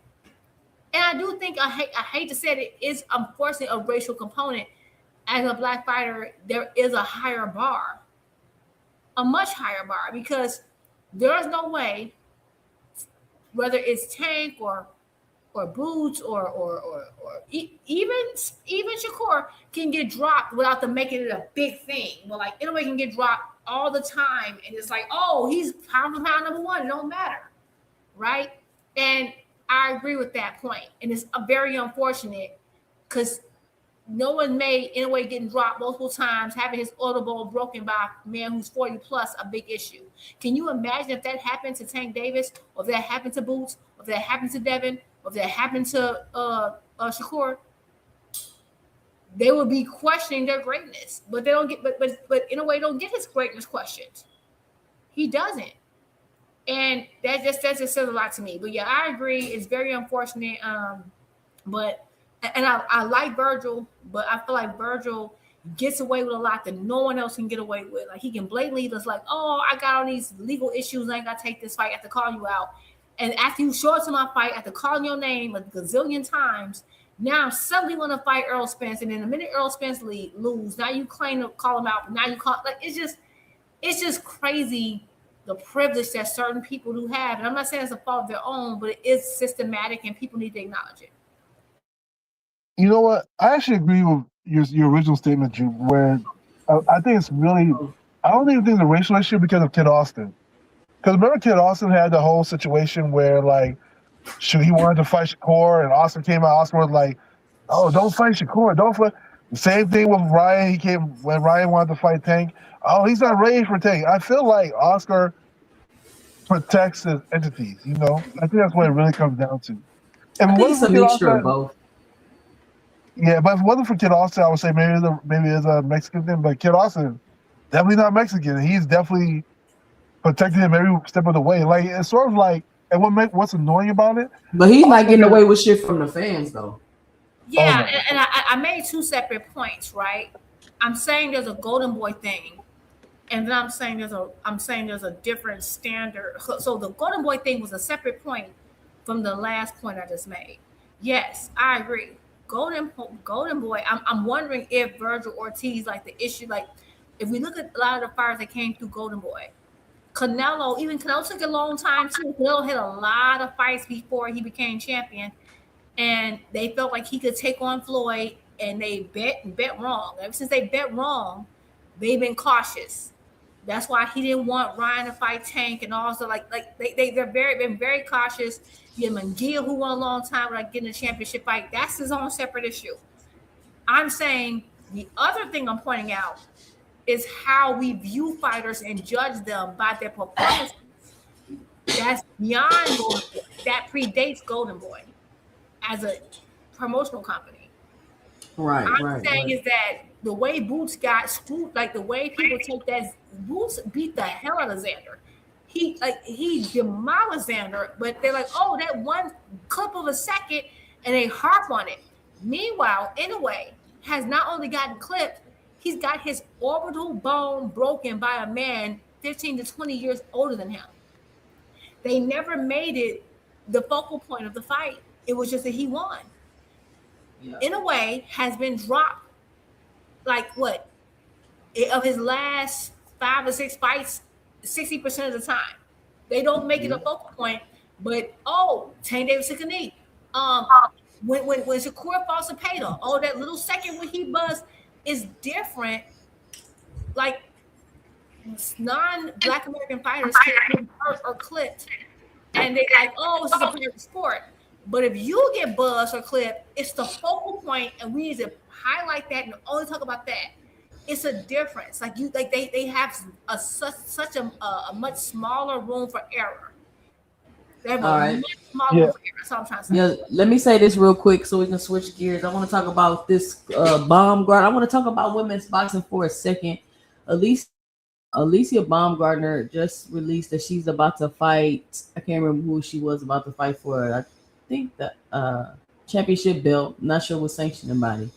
A lot of things happening, right? I've seen she dropping a lot of videos. She dropping pictures with all her thighs and legs out. She doing all this extra shit. We're gonna talk about it on Ladies' Night on Friday.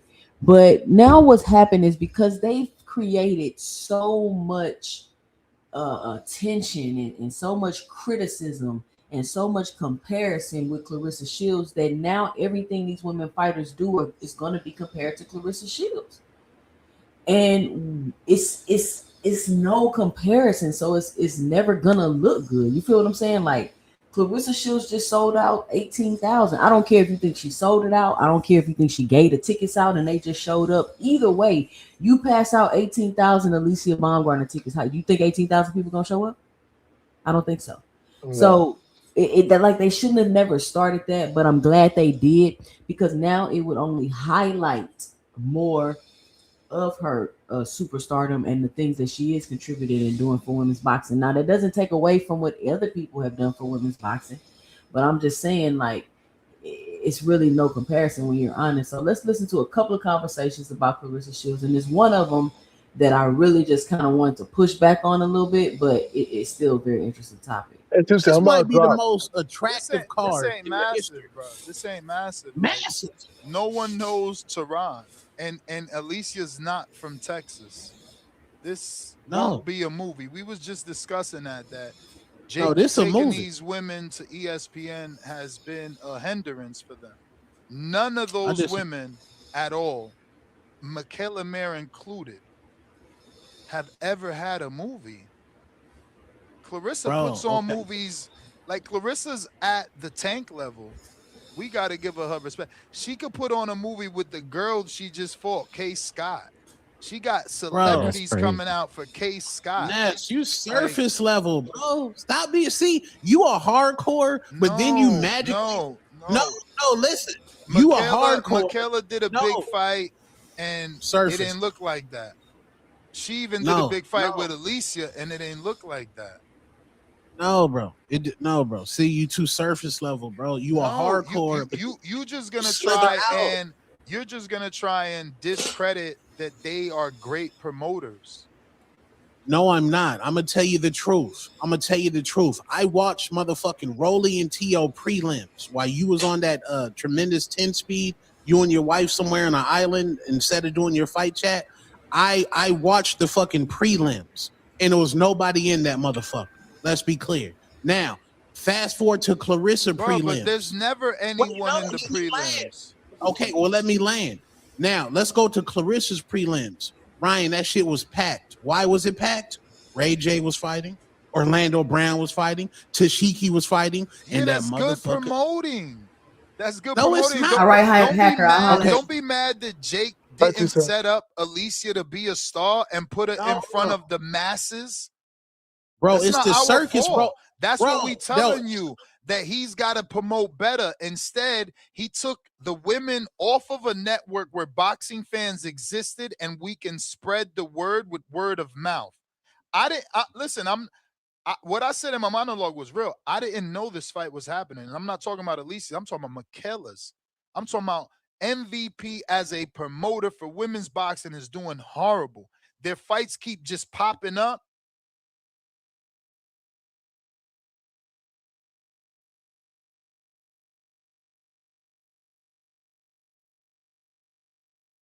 All right, so Juke Pay, what's your 2 cents about what Ness is saying? And the reason why I'm bringing this up, and Juke, maybe this might be something we cover on Ladies Night. Man, it's a lot of stuff. People kept saying, Clarissa need to go to MVP. She need to go to MVP. She need to go to MVP. What do you think about what Ness is saying? And essentially saying she did the right thing by not going to MVP, because look at what she's accomplishing and how good her promotion is going versus what's going on with the ladies at MVP. Paid in full. What's y'all 2 cents about that?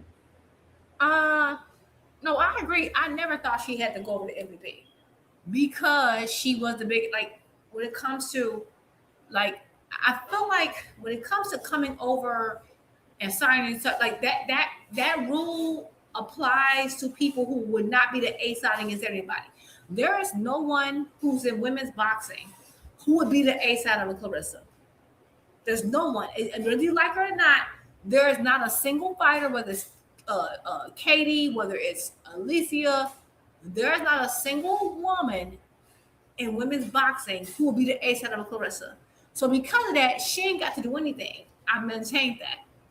Now, if she wasn't, then yes, you got to go where the fights are. But at the end of the day, she is the fight. You got to come to her. So I agree. She don't have to do anything. I feel like she proved that in her last event, right? So it would behoove MVP to do what you got to do to make a fight with her, because she's proved that she is a star. So no, I think that she's fine. I think she'll be okay.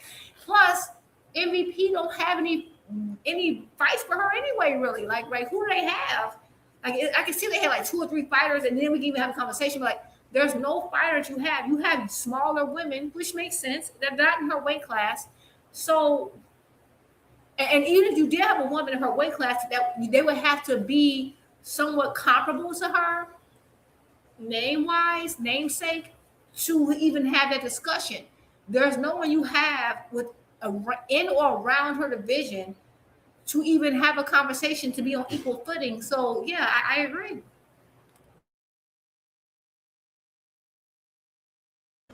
Hey, it's on you.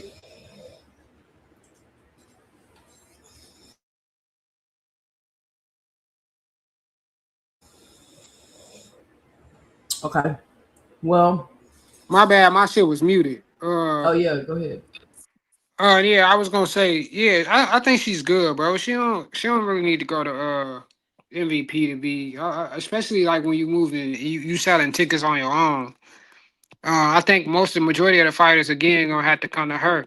My only issue is I said that I think that I feel like she should go down to 160 or whatever, where most of the fights can kind of be made where people can still come up to her weight class and fight her. That was my only argument, but I think she doing good if she's selling tickets on her own. She ain't really struggling to sell tickets. She good. But I do think that would be a great way, a gateway for her to become even bigger by her fighting over on MVP, fighting MVP fighters. I think that'd be a good move for her as well. But you just heard what Ness said. The MVP fighters ain't getting seen like that. Yeah, she don't got to sign to them and they not. She doing a better job of promoting herself than Jake Paul doing the promoting the MVP girl. Yeah, because honestly, we got to be honest. See, this is the thing. This is a conversation people ain't want to have. When Jake Paul ain't fighting, then what? And I was asking that before he got his jaw broke. When Jake Paul is not going to be fighting, then what? Are these girls going to be able to carry these cards and all of that by themselves without Jake Paul being involved? Why they was trying to say, oh, this is the most watched boxing females event, and Jake Paul and fucking Mike Tyson is the headline. Come on. Yeah. I think overall women's boxing is still gonna be straight regardless. Like I don't think it's gonna be create too much of a issue. Long as females still fighting or whatever, like we do get. I think Alicia Brown. I don't think she the face of women boxing, but I do think she's a big name in the sport. But I kind of compare Carissa to Alicia ain't done nothing for real. Like she like on her 10 minutes. And I think Alicia Baumgartner probably like Shakur Devin type status. Yeah. But she got to she have to take more big fights and get her name bigger. Yeah, for sure. That's really what's holding Alicia back. But she just moved up to 35. So she should be able to get bigger fights up there. But that's really what was holding her back. Is that she need to take, you know what I'm saying? She need to take some bigger fights. She need to do the Michaela Mayer rematch. She need to fight Caroline. Like, come on, man. You got Sierra Brown. There's a lot of work up there. I think at this point, I don't even like. I feel like Alicia and Clarissa shouldn't even be in the same. I keep saying Clarissa and Alicia. They never gonna fight. It doesn't make sense, and I think the only reason why people are even talking about it is because they're women. If this was men's boxing, they would not. Again, just to give you an example of what we're talking about, this is literally Bibble, okay? Bibble versus Oshaki. That's the size differential. It's stupid. And we shouldn't even be comparing it because the women, I think a lot of boxing fans who are predominantly men see women, they don't give a damn. They don't care. They don't give you this. And I think it's proof that they don't care about the size because they feel like, oh, Clarissa, she better cut 30, 40, 50 pounds and fight. But if you say, oh, if you say Shakur or Devin got to have a rehydration clause of 10 pounds, they crying. Yeah. So the Clarissa, the woman who relies on her body to function with more body fat, yeah, she can cut 30, 40 pounds. But my favorite fighter, Devin, he shouldn't ever have to be uncomfortable by not being able to rehydrate 30, 40, 50, 60 pounds. Like they don't see the women as human. They don't see them in the same vein. And I think we need to accept that. But we shouldn't even be comparing. And I get they got this little beef with each other. It can't accumulate into anything. Again, it's Bibble versus Oshaki. That's what we're talking about with those two. They're 2 light years away. It doesn't make sense. And let me say, and then y'all make sure y'all stick around to the end of the show. And I keep saying, I keep telling myself one more video and then I'm gonna get off. But I gotta cover some of this stuff and then I'm gonna get off. What's up, Toledo? Toledo, I'm gonna run this video. We're gonna talk and I'm gonna let you get your 2 cents off. But let me run this video real quick. Clarissa Shields? Yeah, Claressa Shields is look. I have great admiration for Claressa. I'll tell you why. One, she hasn't abandoned her roots. She came from the hood in Michigan, and that's where, she's made her market. She's embraced where she came from, and she's made the culture her market. She's made Black culture her market. Mm-hmm. And she's understood. This is where I got to stop Lou DiBella, right? Now, first I have to acknowledge that he literally just said the same thing that I've been telling y'all about the market thing. What is unique about Claressa Shields is that she has created her own market. And I don't think people realize how essential, amazing, and important that is. What did I tell y'all about Jake Paul? Jake Paul is able to come into boxing because he already had a following, aka a market. He already had a market. Krishan Rock can come into boxing. Why? Because she's been living her life on the internet. She already has a market. Claressa Shields just did it in the reverse, right? She's already a boxer, but then she kind of took up the influencer, reality TV type of market that she captured. And I just want to let Lou DiBella know that that's not Black culture, Lou. That's not Black culture. Because from my understanding, it's not Black people that own these networks that's putting this type of stuff out. It's not Black people that own these record labels that's putting this type of stuff out. So it can't be Black culture when it's Black people didn't create it, the industry and the market for it, right? I'm not saying Black people don't do it. I'm not saying it's not a sector of Black people that do it. I'm just saying that that's not Black culture. That's not what you're going to see in the history books when you look up what Black quote unquote culture is. I just wanted to correct Lou on that real quick. That embracing her community was the best way for her to achieve star power. And Dimitri helps with that. Dimitri's a promoter. But that's also, her relationship with Papoose, which I don't think that was intentional to become bigger, but it allowed her also to sort of cross over into the hip hop world, cross over into the urban, music sort of scene. She's become a star, and she's done it her way. Give her credit, man. Like, you don't have to love her. By the way, the fact she's polarizing, and you and I have had this discussion over the years. We know this. You don't have to be loved by everyone. You need people to care about you. If gazillions of people care about you, but half of them hate you, that's how Mayweather became a superstar. And he's not the only one. Prince Nassim, I can go through the list. Yeah. If you make people care about you, they don't all have to love you. And Claressa's been very effective in making people care about her. And that's a lesson to any male fighter, young kid out there, or any other woman that's looking to get into the game. Do you and find out a way to make yourself a brand, because you are giving yourself the greatest opportunity to succeed in any sport if you do that. Absolutely, Lou. And that's what I kept telling people. She's a crossover. Claressa Shields is a crossover star. Y'all, everybody keep trying to make it so personal, like, oh, they don't like how she acting. Listen, that's fine. But clearly, she has a market. People do like her for who she is, on top of that. And that's very unique, and it's very great for her. And I believe she is the only woman in women's boxing that has that at the moment. Like, does anybody disagree with me? Toledo, what's up? What you got for the show? Y'all. What up? What you got?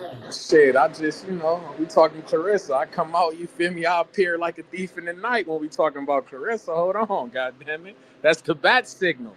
But shout out to Alicia Baumgartner. I do like Jupe was saying, Claressa, she's just not A-side to anybody. She won't be A-side to, she's the fight. She's the Canelo of this shit right now, the Floyd of this shit right now. So, yeah, it is what it is. But I do like this fight. I do think that Alicia Baumgartner heading in the better direction. I'm not going to lie. With this Alif Nurturhan fight, this is a good fight.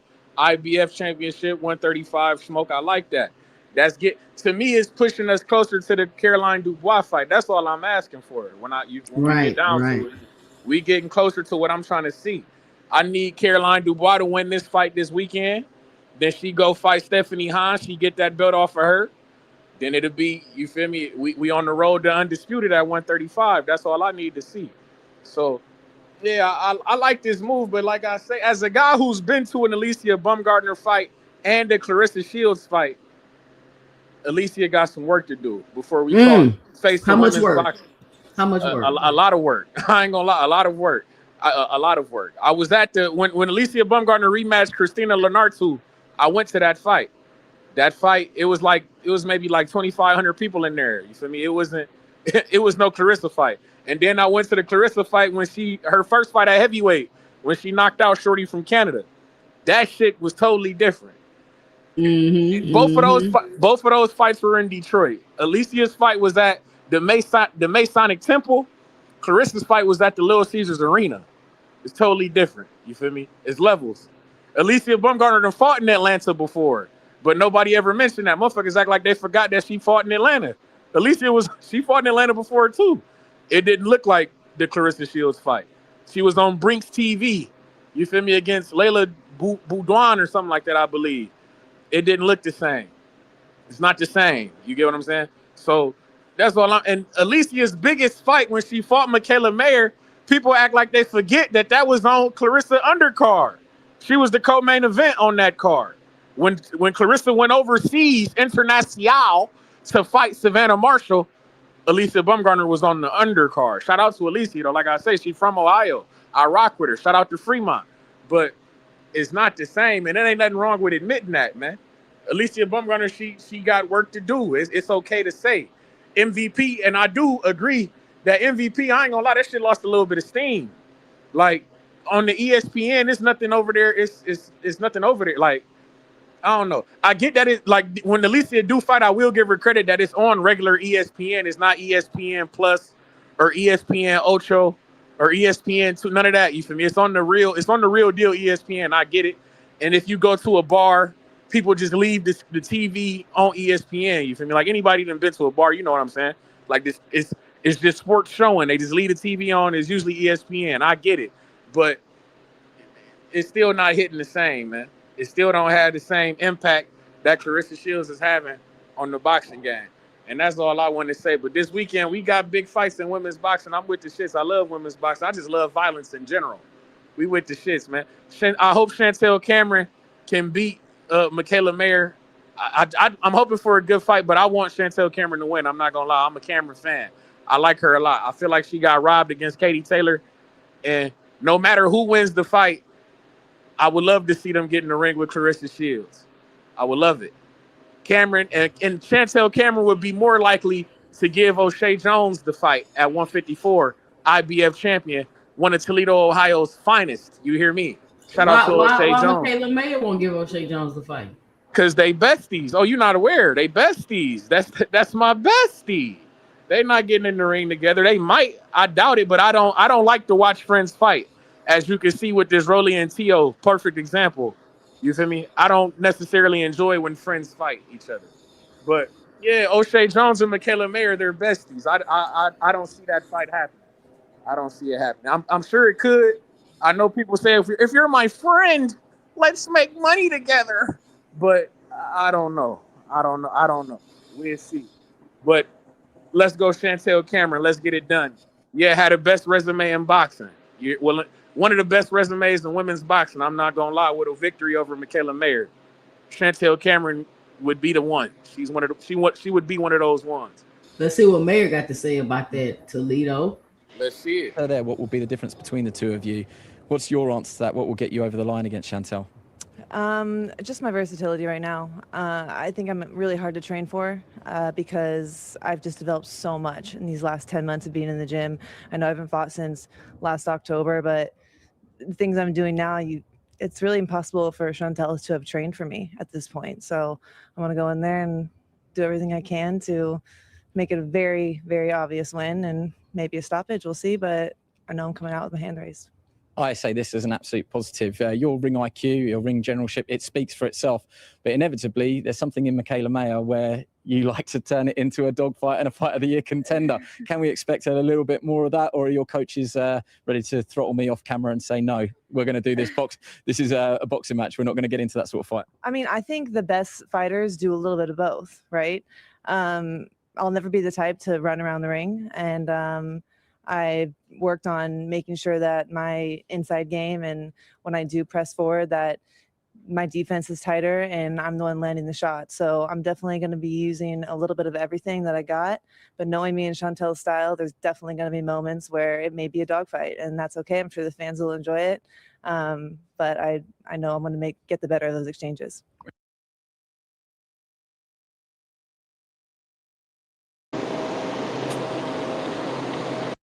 Okay.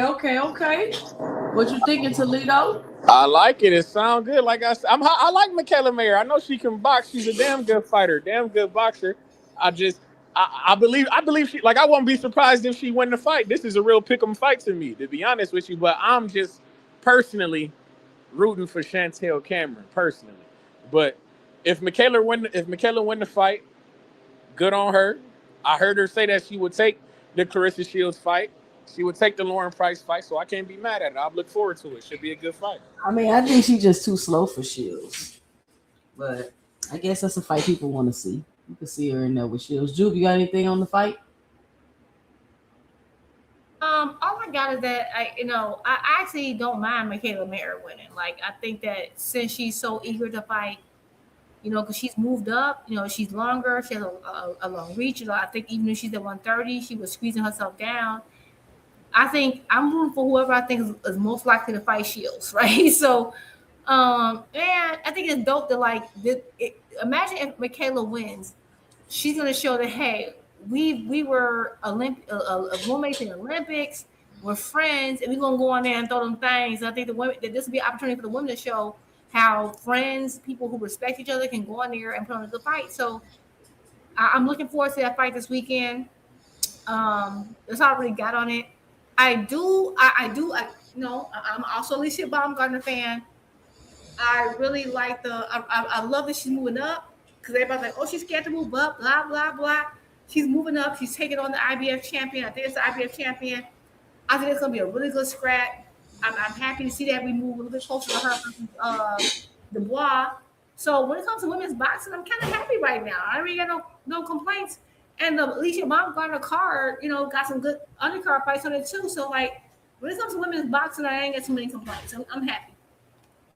All right. And for my final topic, and because I be having so much stuff I want to say, y'all, but my shows be so short. We'll probably finish it on ladies' night. For my final topic, I want to talk about and give y'all my 2 cents about a Tank Davis and Devin Haney fight. Put a 1 in the chat if y'all ready. I told y'all earlier I was going to talk to y'all about it, and then we start talking about a whole bunch of other stuff. So put a 1 in the chat if you're ready to hear what I got to say about Gervonta Tank Davis. Now, I know it's a fight that a lot of people been talking about, a lot of people been wanting, quote unquote, highly anticipated. But I've always thought that if we don't get this fight by the time Devin gets to 147 pounds, we're just not going to see it, because Devin is going to be just way too big. He's going to be too big, in my opinion. Now, this is my opinion. If Tank want to fight him and send a contract, that's fine. This is just what I think, right? I think Tank weighed in his last fight with like 133 or something crazy like that. And so my thing was just like, why did Devin Haney have to wait till he go up so high at 147 to finally be like, okay, I'll fight you? And he's still not saying, okay, I'll fight you. But it's so many people that's just like, oh, I want to see this fight. They so like eager for this fight, and that's fine. That's okay.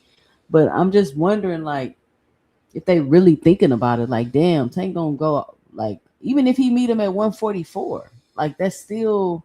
Is he gonna meet you at 144 with a rehydration clause, or are you gonna let him meet you at 144 and rehydrate to whatever he want? Because that would give Devin Haney a really big advantage in that ring over Tank Davis. I'm not saying don't make the fight. If they make the fight, they make the fight. This is just my thoughts and has always been my thoughts. So if they make the fight, cool. If they don't make the fight, cool. But this isn't a fight that I need to sit on the internet and scream back and forth about, in my opinion. But that's just my 2 cents. But what do y'all think, Toledo, Juke? Go ahead, Juke. I'm curious. I want to hear what Juke got. I know she gonna cook.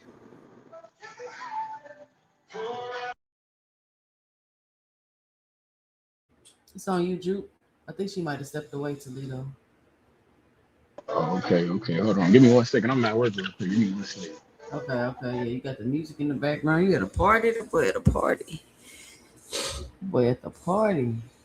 So that's my thing, right? Because I could see it already stirring up, right, with the whole your mama thing, and you know, men love their mama, I guess, because they are really like, you know what I'm saying? Devin is all of us. Hashtag slide for Dev.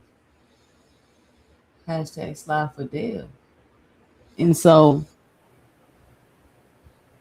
what's up, Juke? My bad, y'all. I'm listening and I cannot wait to get to the computer and type or talk. For the week, yeah. Well, not the week, but like I'm comparing different things. Okay. 2 cent, I agree with you. And I've been saying this for a long time. I remember back at 135 and how everybody wanted this fight and they kept making like Tank. I feel like it's the same thing repeated over and over. I've maintained they never wanted to fight Tank at 135. One thing that has been consistent in the Haney's career, and Devin Haney's career, is that he maintained a size advantage. That's a consistent thing throughout his career. A consistent thing in Tank's career is that no one gets an advantage over him, although he is a little bit more willing, right? And because the thing is that there's certain things, even despite the restrictions, rehydration clauses, catch weights, that only minimizes things to a moment. But the thing is that he is in weight classes where people shouldn't be in his weight class. So he can only protect himself so much.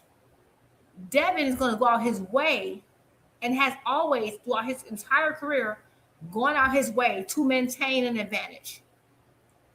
And so to me, Tank versus Devin to me died the second after the Loma fight. To me, I was like, the one time we can make this fight was at the Loma. And Devin, what did Devin do? He contacted Eddie Hearn for Regis, and then he later reposted that New Year's Eve resolution showing that he got everything he wanted for his New Year's resolution. His New Year's resolution was always to fight Loma and go up. So that means Shakur and Tank was never a part of his plan. He reposted it from a year prior, showing that his entire plan, even though he was talking about Tank, like that right there proved it to me. And my thing is, I knew at 135 they never wanted to fight Tank. I feel like what they did, and I think that what made them know they weren't going to fight Tank was after they had such a hard fight with Loma. Because Loma kept landing that left, right? He kept landing that left. I feel like when he fought JoJo, he kept landing that left. And so they were never, ever, ever, ever, ever, ever going to fight Tank at an even playing field. They want a severe advantage. If you notice, anytime we talk about that fight, his fans say, oh, well, it has to be no rehydration. Tank, like, Devin has to have all these advantages. They don't, and that's why I keep talking about pound for pound is if the fight was the same size. Pound for pound, they don't believe Devin is pound for pound over Tank. They don't want this fight. And so the thing is that if they fought, I'm not saying Tank can't win. I think Tank has a chance to win no matter what. But the reality is that we'll never know who's the really best because they didn't fight when they were both at 135. To me, once he left that division without fighting Tank, that was it for me. So if they fight later, cool. Will I ever give Devin full credit? No. And I think that's a problem with this generation. That they're like, oh, like I'm not giving you credit for fighting downward. We didn't give credit to fighters for looking like shopping in lower weight classes. You're a punk. That's like me going looking for fifth graders to fight. Because it's a size difference at this point. So yeah, I agree. I think what Devin did was to keep spreading it out, to like see what he can do. Because one thing is because again, he's never gonna want to fight an even playing field. And the one time he thought he could, he thought Ryan was a slouch, and he learned that lesson the hard way. So I'm cool with that fight happening. Fine, if it does, it doesn't. But at the end of the day, Devin already declined it. So I'm not putting it on Tank to do anything else. You already declined it. You know, once you decline the fight, you duck. So if he wants to go forward with it, fine. I don't really know at this point. But people keep saying it has to be a 144 and no rehydration clause. No, because again, Tank's the A side. 135 to 147, that's a 12-pound difference. 144 gives Devin the advantage. The middle ground would be 141. Yeah. Box having you're not about to stop nothing up here. That's why you're not getting the link, bro. Yeah. The middle ground is what the middle ground. If they were to meet in the middle to make it fair, it would be 141. Then I can see no rehydration. But if anything beyond 141, yeah, rehydration, absolutely. And a real weigh-in, not those fake ones. Tank does real weigh-ins, not from like when we weigh in at 4 p.m. Friday evening, 5 p.m. Friday evening, that's the real weigh-in. You didn't weigh in that morning like Tank does. Tank is one of the last fighters who's probably the most traditional. Even though they claim they love traditional boxing, he's one of the few fighters who still does it. So if it's anything above 141, yeah, you absolutely have the right. Because, and matter of fact, if he could be like Canelo, he could say anything above 135 is rehydration. Technically. Yeah. Why would I give you any extras? You disrespect me. You're an undercard fighter, my guy. Listen. Y'all be sure to support the channel if y'all enjoying this episode of 2 Cents After Dark. I ain't got no super chats today, y'all. The show was that bad. Toledo, what you think? What you got? I'm one of these people who listen. Devin Haney, as much as guys was talking shit about Tank with the Ryan Garcia, Devin Haney was supposed to take notes. I was telling everybody in there that Devin Haney need to stay the fuck away from that fight with Ryan. That shit looked fishy from the begins. Dev, don't do it. I was never a fan of that fight with the Ryan shit. I mean, if he fight Tank, I don't mind it. I like it. It's just, I don't know. Like, I don't know. Only thing I will say is that I seen Tank fight at 140 before Devin did, and he knocked Barrios the hell out. So it's like size advantage to me. I'm not one of them guys. It's about skill level. You feel me? Size don't win fights. I done seen the smaller guy knock bigger guys out. Like I say, Tank went up to 140 before Devin did, got a stoppage, and came down. So to me, I don't want to put the weight barriers or none of that shit on guys. If Tank can make 147, let's make the fight. It is what it is. Hell, 144, 145, whatever the fuck whatever they agree on. I like the fight. It's a solid fight. It's a fight that everybody always been asking for. Let's do it. But I don't think that is one of the I don't think that that's Tank's biggest fight. I still think that Shakur probably would be the bigger fight for Tank. I'm also one of the guys who if Inoue and Tank want to find a way to make it catch weight, I would love to see that fight. You feel me? That's something I wouldn't mind seeing. I know if Devin can make fights with a Tank, I don't know why Tank couldn't make a fight with an Inoue. If they find some common ground to land on, I think that would be a big ass fight that I would love to see Tank take. You feel me? Damn, that's a tongue twister. Tank take. But yeah, I think that'd be a fire ass fight. You feel me? I'll be with that. Go ahead and get Inoue out there. You feel me? What 131, 130 or something like that. I wouldn't mind seeing it. Let's make it happen. But you know what? That's the issue though, Toledo, and this is what Turkey displayed is that this fantasy fight thing that's going on, that shit sound good, but when they get in the ring, the fight be less than appealing. Because weight, this ain't the old school. That weight shit matters. Like that weight, because I'm like, okay, cool, but it's like back in the day, that weight shit wasn't like so dramatic like it is today. That weight shit matter to these fighters. No, it does matter, and that's why people are like, oh, it don't matter. If it didn't matter, you wouldn't have guys cutting all that weight. They will fight close to their walk around weight. That's the thing that kills me. Everybody, oh, it don't matter when it's a smaller guy coming up. If the weight don't matter, then a rehydration clause don't matter.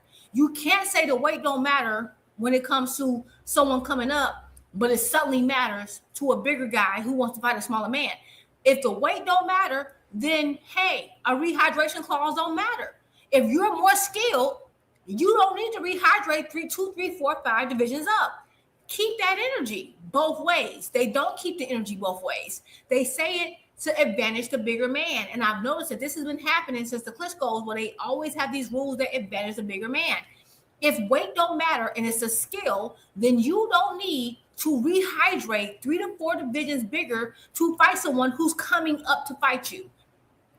I just don't like the weight. I don't like the weight. Like keep it above board. Apply it to everything. Don't say, "Oh, you're harming me by not allowing me to come in 30, 40 pounds bigger than you the day of the fight." If the weight don't matter, then you should be able to adjust, not rehydrate. Because again, traditional boxing is the same day weigh-in. That's what boxing lasted way longer with same day weigh-ins than the next day weigh-ins, and lasted even longer. This whole fake weigh-in thing, ceremonial weigh-in thing is very new. It's like a couple of years new. But they tell me that it's for health and safety. So if you're gonna say it's definitely more healthy. Matter. If you're gonna say weight don't matter, then weight don't matter. You don't need to rehydrate that big if you that skilled. If it's all about skill, then you don't need to rehydrate that big. But what they tell me, weight and rehydration is two different things. Hold on, Boxer Hacker, because I'm about to jump off real quick. I'm just saying though, they tell me it's for health and safety. I definitely they tell me that they had more deaths back in the day and shit like this. It's so guys get an opportunity to put more. And I don't believe in weight bully speak. If you make the weight, you make the weight. I don't believe in it, but it is because if it wasn't a weight bully thing, everyone would be fighting close to the workaround weight. Hold on, let me let Toledo finish because he got. Let me let Toledo finish because he got to get back to work. Go ahead, Toledo. Yeah, I get you. I just don't like the term weight. It's like, damn, I made the weight. If I make the weight, how am I weight bullying? We're both on the same weight. I made the weight. If it's a detriment to me, then it's a detriment to me. I don't understand how some people say that it's a detriment. But then I got some people saying it's an advantage. God damn it, I made the weight. Like, damn, what was? Do you want to answer? Do you want to answer? Or you just I do. No, go ahead. No, well, a little bit of both, but go ahead. If you got an answer, I'll let it hear. If you're asking, it's because the rules changed. If you're saying I made the weight, yes, because when you make the weight, if we're fighting for a 135 title, then the initial rules were meant to protect everyone. It was to say we're fighting at 135. That means if I'm fighting you Saturday night, Saturday you have to weigh 135. The day I fight you, you have to weigh 135. The difference is they started moving the weigh-in further and further away from the date of the fight. Yeah. So you making the weight almost 3 days ahead of me fighting you don't mean you made the weight. It's all statutory. That's like me saying, okay, your gloves have to weigh a certain amount. But if I start moving the cushion around to the inside part of my glove, guess what? My gloves still weigh the same amount, but the cushion aren't at my knuckles anymore. Do you think that changes the outcome of the fight? Hell yes, it does. I'm abiding by the rules, but I'm tweaking the rules to hurt you. So let me just jump in real quick. I got one last question for Jude. Hold on, let me just jump in. Let me just give me 1 second. Let me just jump in real quick, guys. Hold on, Boxer Hacker, let them finish. It's a dialogue. You asked a question. The question is that because they keep changing the rules, and up until like the last 3 years, okay, it went from the weigh-in being the same day, so it's the day before. So in the 90s, okay, they started doing it the day before. Now it's not just the day before. It's not 24 hours before. Now it's 36 hours before. Now it's 48 hours before. So now you can rehydrate to weights that some people can rehydrate, but the person you're fighting can't because their body chemistry is made different. So now you have a 20-pound advantage. What's the point of fighting for a title at 130? At this point, if you're rehydrating 2 to 3 divisions up, what's the point of that destroys the entire point of boxing. It destroys weight classes in general. If I can rehydrate 3 to 4 pounds, 3 to 4 divisions bigger than you, the day I fight you, there's no point in weight classes. Just get rid of weight classes. Just make it all world star fights, street fights. That's the I mean, we kind of are doing that these days. But it don't matter. What I'm saying is you're advocating for destroying boxing. You're saying forget the history. It don't matter if the limits don't matter. Then that means all of boxing, all the history means nothing. But guys been doing that since the beginning of time, though. Even like with Robert. They have not. They have not. I just told you. Okay, you're not listening. So I'm saying people been doing that since the beginning of time, looking for. They have not, and I just explained to you what they could not have because these rules just changed. They have not been doing it from the beginning of time. Hold on. I'm saying that people definitely were cutting more weight than they should have, which is why we had people dying. Because they had to weigh in the same day, and then but that don't mean that doesn't mean that people aren't still cutting weight. Yeah, they were still cutting a lot of weight, which is why they changed the rules. Yes, no. But my thing is, hold on, Hacker, hold on, one mic, because I gotta end the show, y'all. I'm getting sleepy as hell. I'm about to fall asleep on y'all. Yeah, people was cutting a lot of weight trying to make those same day weigh-ins. Allegedly, which is why they changed the rule in the first place. But now people want to change the rule back because they saying people. So it's like it's really no answer for it. It doesn't matter what rule you make in a sport like this. People are always going to try to find a way to cut a corner or get an advantage, and unfortunately, it's detrimental to their health.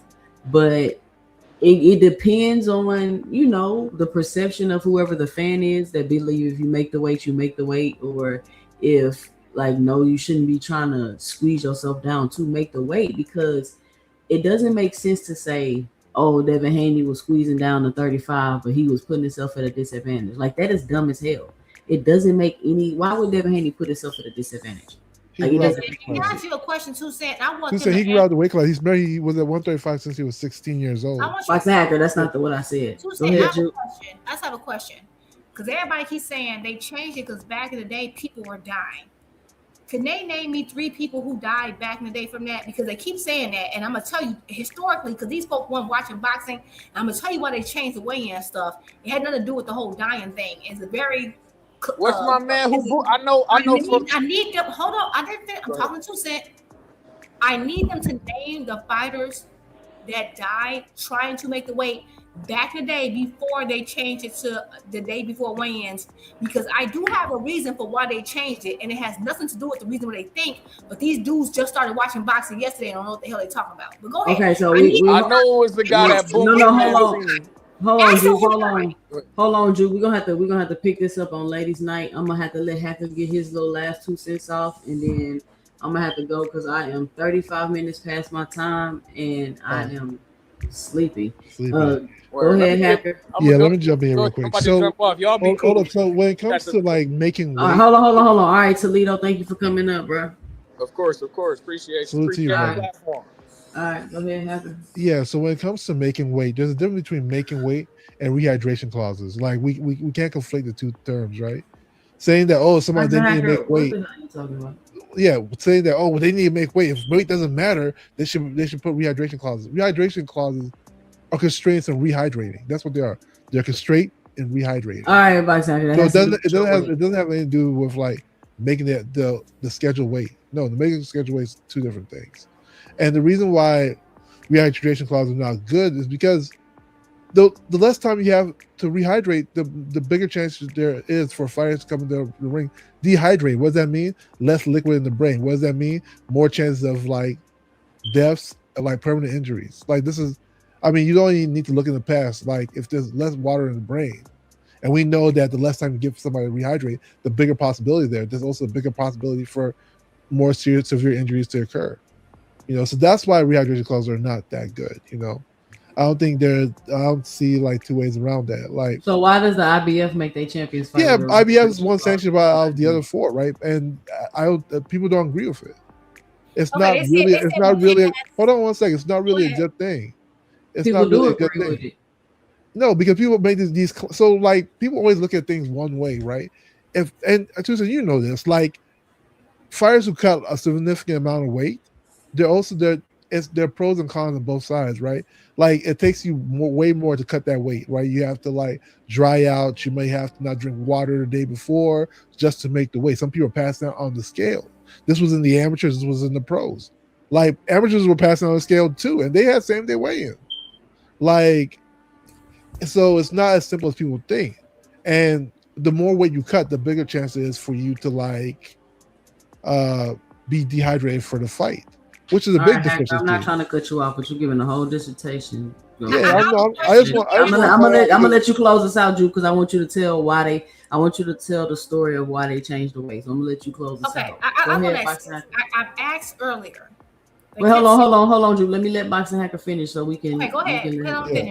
Yeah, so like it's So like this whole concept of like, oh well, it wasn't like it was. I mean, same day weigh-ins, fighters still blew up bigger. They just cut more weight. You know, wrestlers do the same thing. Wrestlers have same day weigh-ins. Like, it's combat sports in general that have had these weight problems. Yes, a lot of fighters do cut to gain an advantage. Yes, of course, you know, but it's not to say that like if it was the same day, it makes a difference. No, it just means people are gonna be more stringent when they do the weight cut. As for the Devin Haney situation, I just want to say this. But people always seem to like Devin Haney grew out the weight class, just like Earl Spencer. All right, Boxing Hacker, we're gonna do this on ladies' night. You going to a whole nother thing. All right, shout out Boxing Hacker. Thank you for coming. I had a question for him, but I know he won't be able to answer. It's something that they didn't answer. They keep saying that the reason they changed it is because people were dying due to same day weigh-ins. And so I asked, could they name at least 2 to 3 people who died due to same day weigh-ins? Could they name the fighters? And I noticed that they conveniently couldn't answer that. Who are these fighters who are just dropping out? And I'm not saying boxing is a deadly sport, and that's why I tried to call people bums and he D level, F level. I think it's so disrespectful to these men because men and women who could get in that ring and giving us their best of what they can muster that day. I keep asking, who are these people? All these massive deaths that happen. And I've asked that not only on this show before, and I know I asked it, and I know it's Hacker, nor the other gentleman could answer. They're just repeating something. And I don't know where Toussaint went. I don't know if she dropped off. But I will just say this. It had more to do with networks and broadcast time, because this is before streaming. And broadcast time was limited. And so you used to have the weigh-in right before the fight, and it would be a whole long, like a big, huge block. So what they started doing is cutting it up so that they can weigh in the day before, and they can put on a separate broadcasting block. It was more about capitalism than it was about, oh, folks just dropping off that hat. And I asked them, please give me the names of all the people who passed away from same day in weigh-ins, because at the end of the day, it kind of, I'm not saying people didn't, but people have passed away. We got 36 hours before weigh-ins, and people are passing away. So what does it change? Show me the metrics, how people are passing away less now than they did then. Actually, people pass away more now, actually, if you want to be real, but they don't look at that. They don't care about that.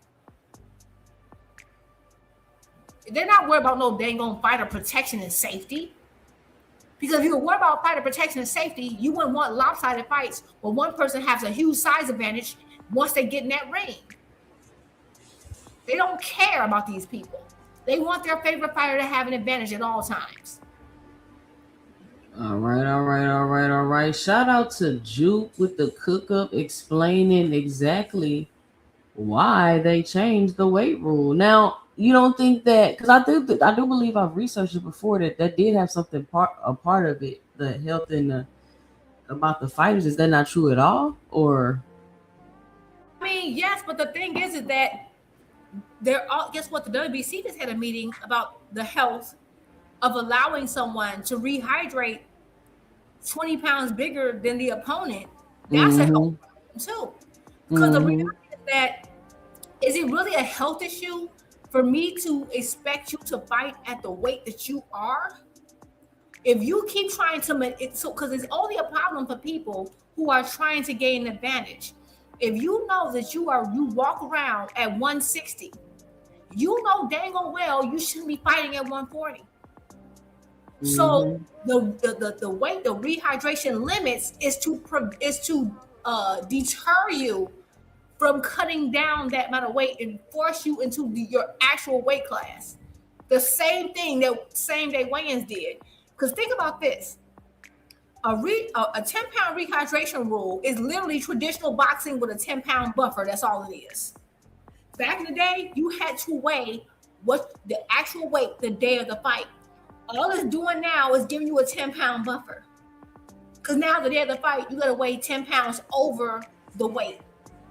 If you are saying that they should be able to rehydrate to whatever they want, and you're going to have fights where people are 20, 30, 40 pounds difference from each other, then that destroys the entire point of a weight class. If I have 145, 140, 147, that's a 12-pound difference. If Devin's going to get in there and rehydrate 25 pounds, what was the point of the weight classes? All right. Cooking. You're destroying the entire point of boxing itself. You might as well just street fight any person you want, or make everyone heavyweight. Make every fight limitless. All right, let's close it out. Shout out to Juke for giving her final 2 cents. Thank you for coming up, Juke, today and cooking as usual, as always. Shout out to everybody that joined me today. I went way past my time today. Somebody better give me a cup of coffee. I'm so sleepy. But interesting conversation. I'm definitely gonna clip that, Juke. We gotta get that played. A lot of people have questions about that or aren't too sure of the exact origins of where it came from. We covered a lot of things tonight on 2 Cents After Dark. I'm glad nobody got in my chat today being overly emotional. Shout out to everybody that stopped by. This is a high IQ platform. So I'm glad everybody, was very objective and kept it together tonight. Shout out to the homies in the chat. Y'all make sure y'all go check out my videos when I drop them. I'm currently working on this Rolly video. I'm trying to hurry up and get it done. But I had to drop a few receipts in the video just to make my point. Key told me when I had my charts and my graphs and all my pretty pictures for the Rolly fight, she said, "Oh my God, you're so dramatic." And I thought about it. I said, yes, I am dramatic. And I'm going to lean into that more with my content. So just be prepared for me to be more of a nerd and be more dramatic just because I can and it's fun. But shout out to everybody for joining me today. And listen, if you don't want your host all in the videos, cussing you out, timing you out the chat, leaving you in the background, kicking you off the panel, come on over to 2 Cents Boxing, where we talk everything boxing and everybody's entitled to their own opinion. And y'all, moving forward, I will be showing a video at the end of all of my live streams. So y'all be sure and stay tuned. And make sure you check out my videos at the end of my live stream. Let me see which video I'm gonna run with y'all for today.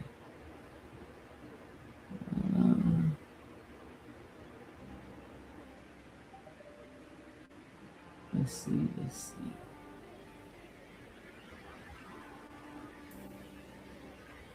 I'll show y'all this one.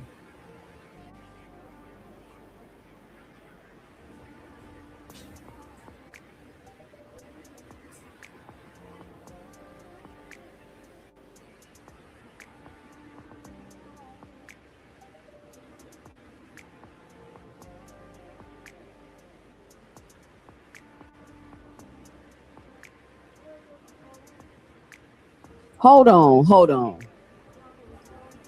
Let me make sure y'all are seeing what I'm seeing right now. Because we got a man, a professional boxer, who sat down on camera, looked another fighter dead in the face and said, make the fight at 147. And I'm going to box your head off. Do your best. 147. Let's make the fight at. Not even joking. No catch weight mentioned. No rehydration clause mentioned. No conditions. Just make the fight. And now, this same man is on interview. If you can make 147, make 147. You can make 147 against Conor. That means you can make the weight. So if you can make the weight, then why not fight, take their belts, fight Ryan, and fight Devin at their weight? Because once again, I'm not a 147 pounder. I'm actually a lot smaller than them guys that's fighting at 147 pounds. So I get it. I understand what you're saying. But what I'm trying to understand is, and I answered your question, answer mine. Why am I the only fighter that y'all want to fight at 135, 140, and 147? Why do I got to fight 3 different weight classes for everybody else satisfaction? Yeah. He was talking about how people are forcing him to go to 147 pounds. Talking about why does he have to be the one to fight in 3 different weight classes when nobody asks anybody else to do it? Bro, we have the receipts. We have you on camera in 4K saying it yourself. So today we're going to sit down, go through the clips, break down exactly how Shakur Soft Touch Stevenson went from calling out Conor Benn at 147 pounds to playing the victim like he never said it. Let's get into it. What's good, everybody? Welcome back to the channel. I'm Jay, and this is our 2 cents, where we talk everything boxing, and everybody's entitled to their own opinion. If this is your first time here, make sure you punch that like and subscribe button so you don't miss a video, and make sure you let me know and drop it below your 2 cents as I go throughout the video. Be sure to punch the like and subscribe button. Also, if you want to support the channel, you can hit the Cash App at $2 cents boxing, or you can hit the heart with the $sign below and leave a special thanks. Let me know you enjoying the content. Now, let's get into the topic. So, recently, Shakur Stevenson sat down for an interview with Showbiz the Adult. And in this interview, Shakur is basically saying that people are trying to force him up to 147 pound division. He's talking about how he's a little guy. He's saying it's business at the end of the day. And he's asking, why does he have to be the one to fight in 3 different weight classes? Okay, but no disrespect, right? Why are you not asking anyway to fight at 122, 126, and 130? He should fight at 130.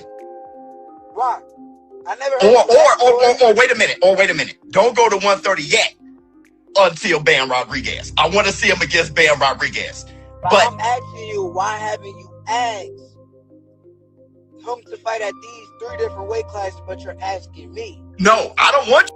Why don't people ask other fighters to do it? And as I'm watching the interview, I'm sitting there like, bro, you are the one that brought up 147 pounds in the first place. Like, nobody was even having that conversation until you put it on the table. So how are you sitting in interviews acting like fans and media are the ones pushing this on you? That's what we're unpacking today.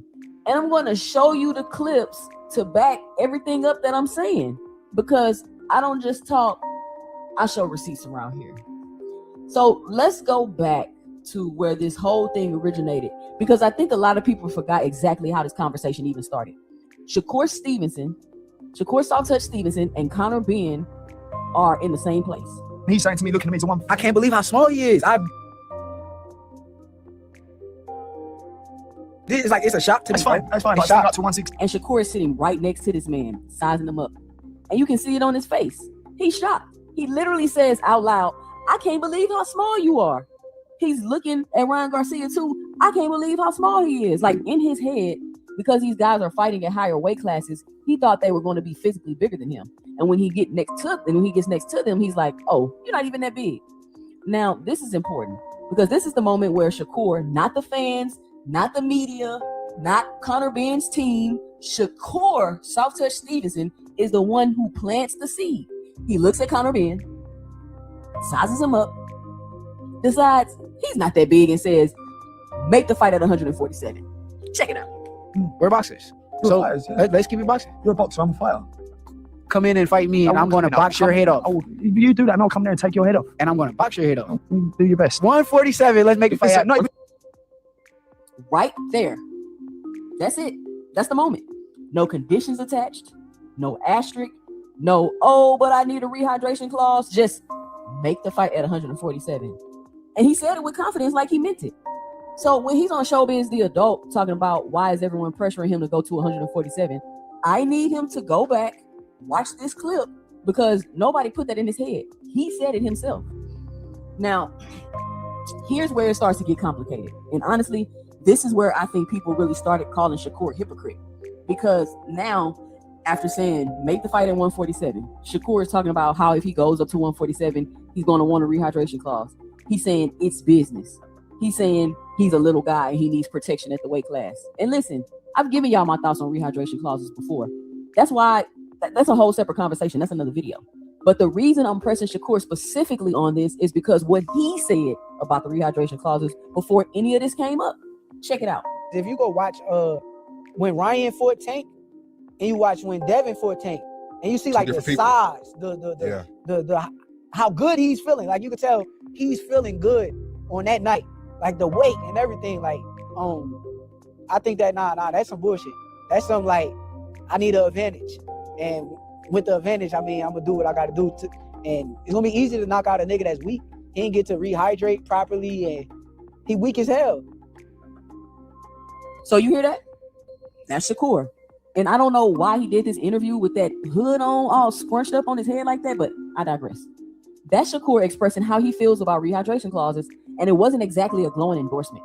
So now we've got a situation where the man goes from thinking rehydration clauses are weak to asking for one the moment it benefits him. And that's where people started calling him out. That's where the hypocrite label started sticking, because he already had the hypocrite label. At least the people with common sense that were honest started pointing out the fact that he was a hypocrite. But this situation right here, this is where the hypocrite label started sticking. But here's the part I really want you to pay attention to, because Shakur actually gives an explanation of why he wants the rehydration clause now. And when I heard it, I had to rewind it a couple of times to make sure I was understanding him correctly. So remember Conor Ben for Chris Eubank, his last outing, right? Or before his last outing. It was with a rehydration clause, right? Yeah, both of them were.